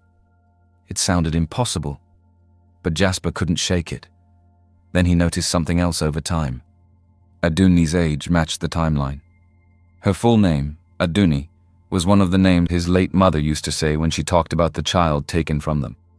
And when Jasper saw Adunni up close one day, the resemblance hit him like a slap. The eyes, the cheekbone structure, the quiet stubbornness. It looked like his father, like him. So Jasper did what powerful families do when they suspect the truth. He didn't ask questions. He tested blood. He got strands of hair discreetly, one from Adunni's comb when she visited an office building, another from an item she touched during a meeting. Then he ordered a DNA test. And when the report came back, Jasper's hands shook, because the paper confirmed what his heart had been whispering. Adunni was Chief Jude Wales' lost daughter. Jasper burst into his father's inner circle with the report. His voice was tight. "She's my sister," he said. "Adunni is your daughter." The elders stared. Someone snatched the paper. Someone reread it twice. Then the room went silent. Because Chief Jude Wales' long-lost child wasn't a rumor anymore. She was real, alive, and she was missing. Jasper didn't waste time. He issued an order that made people move immediately. "Mobilize our mercenaries," Jasper said. "Find her now." He turned to the chairman's assistant. "Call my father," he ordered. "Tell him to return immediately. We've found her." As Jasper's people moved, the truth that had been buried for over 20 years rose to the surface. Adunni's biological mother was Helen Wale, Chief Jude Wale's second wife. Helen died shortly after giving birth due to complications. Chief Jude was shattered, but the tragedy didn't end there. Enemies who wanted to hurt the Wale family stole the baby. The child was smuggled away, sold, passed from hand to hand like an object. And eventually, she landed in the hands of people who raised her with cruelty. Years of abuse. Years of being treated like less than human. Years of believing she had no real home. And now the same underground world that once swallowed her as a baby was trying to swallow her again. Jasper's team tracked the criminals quickly, because the Wale family didn't move like ordinary people. They had reach. They had eyes. They had men trained for ugly jobs. Within hours, Jasper's mercenaries broke into the holding location like a storm. The criminals tried to act powerful. They tried to shout. They tried to threaten. But the moment they recognized who they were dealing with, their confidence collapsed. Adunni was dragged out, weak, terrified, shaking. A jacket was thrown over her shoulders. Someone spoke gently. "You're safe now," the man said. Adunni couldn't understand. Safe how? Safe why? She didn't know these people, but she had no strength to fight anymore. She was rushed into a vehicle and taken to a secure place with guards at the gates. Lawrence got a second call shortly after. "Sir," his assistant said, stunned, "Adunni has been rescued." Lawrence exhaled sharply, relief crashing into him. "Where is she?" he demanded. The assistant hesitated. "We don't have her location," he admitted. "The rescuers belong to the Wale family, a very powerful family." Lawrence froze. "The Wale family?" he repeated. "Yes. A name that carried weight. A name that didn't move unless it mattered." Lawrence's expression shifted from relief to confusion. Why would the Wale family risk mercenaries for Adunni? Unless... His mind raced. And for the first time, Lawrence realized something that shook him. Adunni was not just a girl in trouble. There was power behind her story he didn't know. Adunni was escorted into a quiet room. A man stood up when she entered. Older. Strong presence. Grey at the edges. Eyes heavy with emotion. This was Chief Jude Wale. The moment Adunni saw him, something strange happened inside her. She didn't recognize his face from memory. But her body reacted like it remembered something deeper than her mind. Chief Jude stepped forward slowly, like he was afraid she would vanish if he moved too fast. "Adunni," he said, voice breaking slightly. Adunni swallowed. "Who are you?" she asked, guarded. Tears filled the man's eyes. "I am your biological father," Chief Jude said. Adunni's breath caught. Her knees felt weak. Jasper stepped forward quickly. "And I'm your brother," he said. "My name is Jasper Wale." Adunni stared at them, stunned. Chief Jude's voice shook. "If I had known you were alive," he said, "I would have searched the whole world. I missed over 20 years of your life." He took a breath, eyes wet. "Please," he whispered, "give me a second chance to make it up to you." Adunni's chest tightened. All her life, she had begged for kindness from people who never gave it. Now someone was begging her. She looked away, blinking hard. After a long silence, she spoke quietly. "Okay," she said. "I'll return."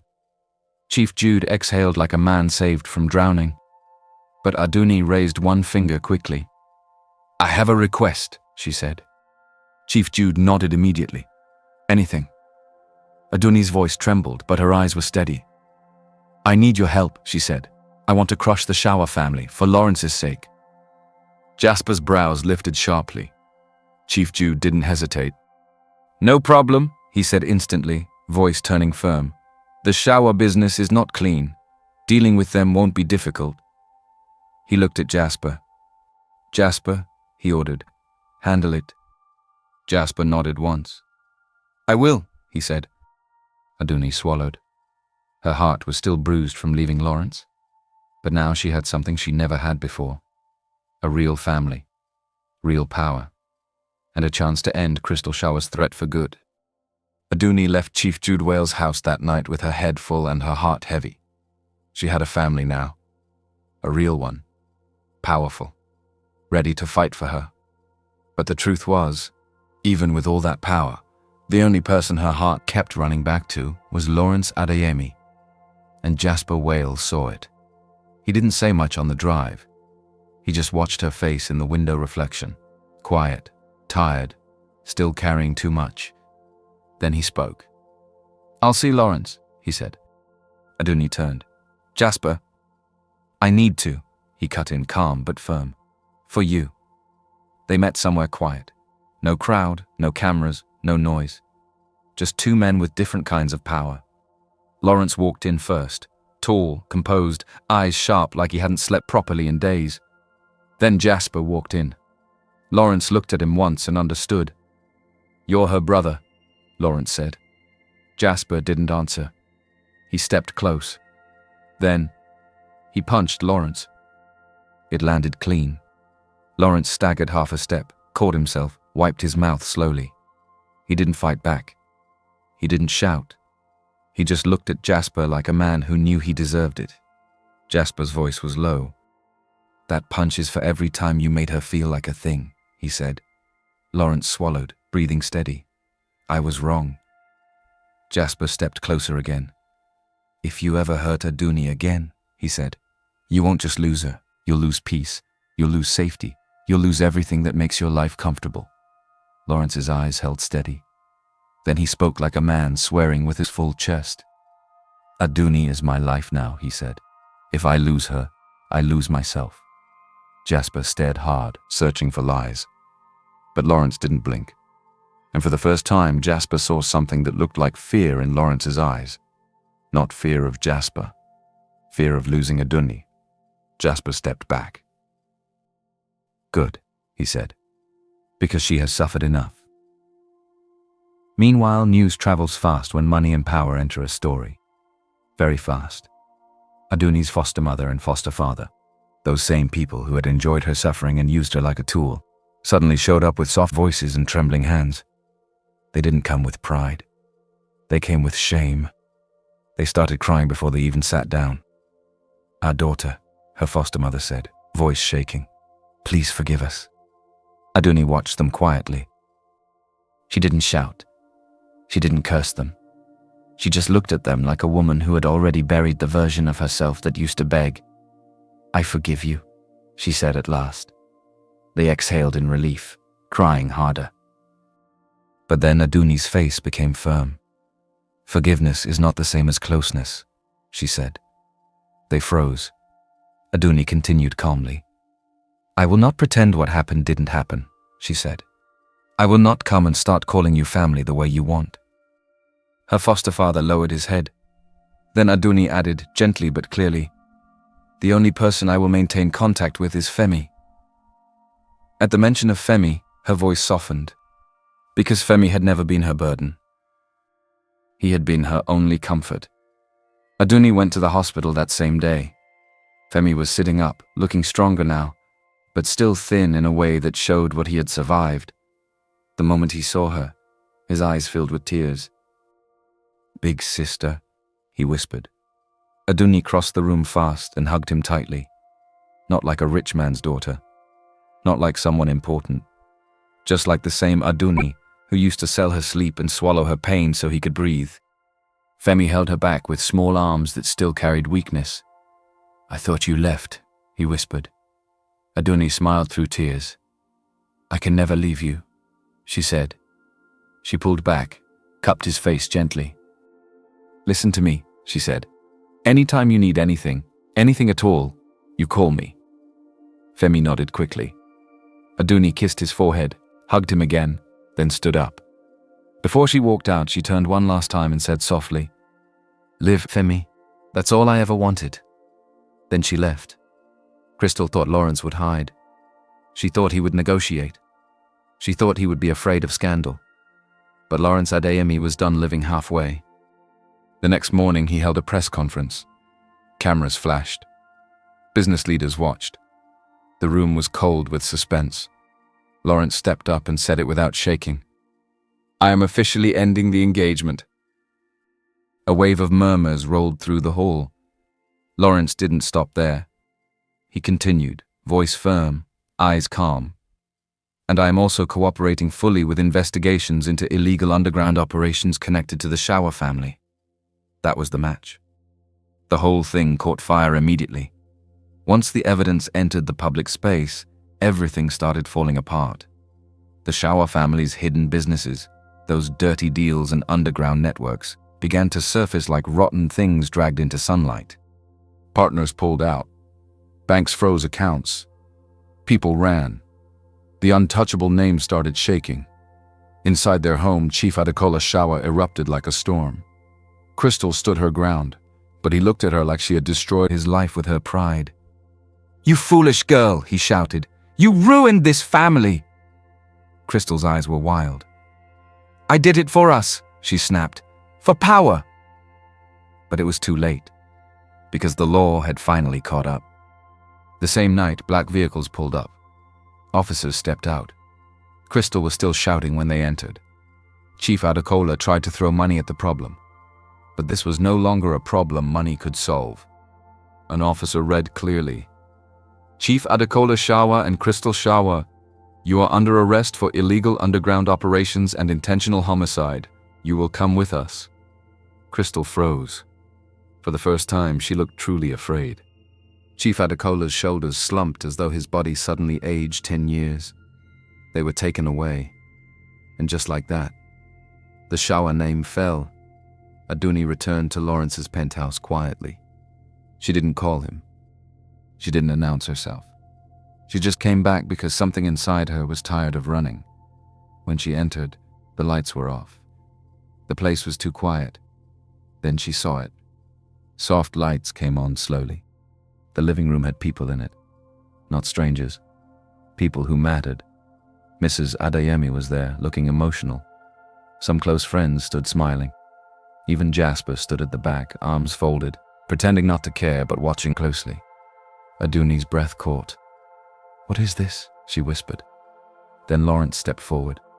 He looked different. Not arrogant. Not controlling. Just real. He walked to her slowly and stopped in front of her. His voice came out clear. "Adunni," he said, "I love you." Adunni's eyes filled instantly. Lawrence swallowed hard. "I know I started wrong," he said. "I know I hurt you. I know I tried to own you instead of loving you." He paused, then continued with quiet honesty. "But you changed me," he said, "and I don't want a life where you're not in it." He dropped to one knee. The room went silent. Lawrence looked up at her, eyes shining. "Adunni," he said, voice steady, "marry me." Adunni covered her mouth, shaking. For a moment she couldn't speak, because for so long she had been treated like something people could buy. And now the man who once tried to buy her was kneeling, asking with his whole heart. Tears rolled down her face. She nodded. "Yes," she whispered. Then louder, so everyone could hear. "Yes." The room erupted. Blessings. Tears. Laughter. Mrs. Adeyemi clapped her hands like she had been waiting to breathe again. Jasper exhaled and looked away, pretending his eyes weren't wet. Lawrence stood up and held Adunni gently, like she was something precious, not something owned. He leaned in. "Is this real?" he whispered. Adunni smiled through tears. "It's real," she said. And then he kissed her. Not rough. Not claiming. Just love. The kind of kiss that says, "I choose you, freely, fully, and forever." And in that moment, Adunni Abayomi finally stepped into a new life. Not as someone's bargain, not as someone's victim, but as a woman who survived, and still found love waiting at the end.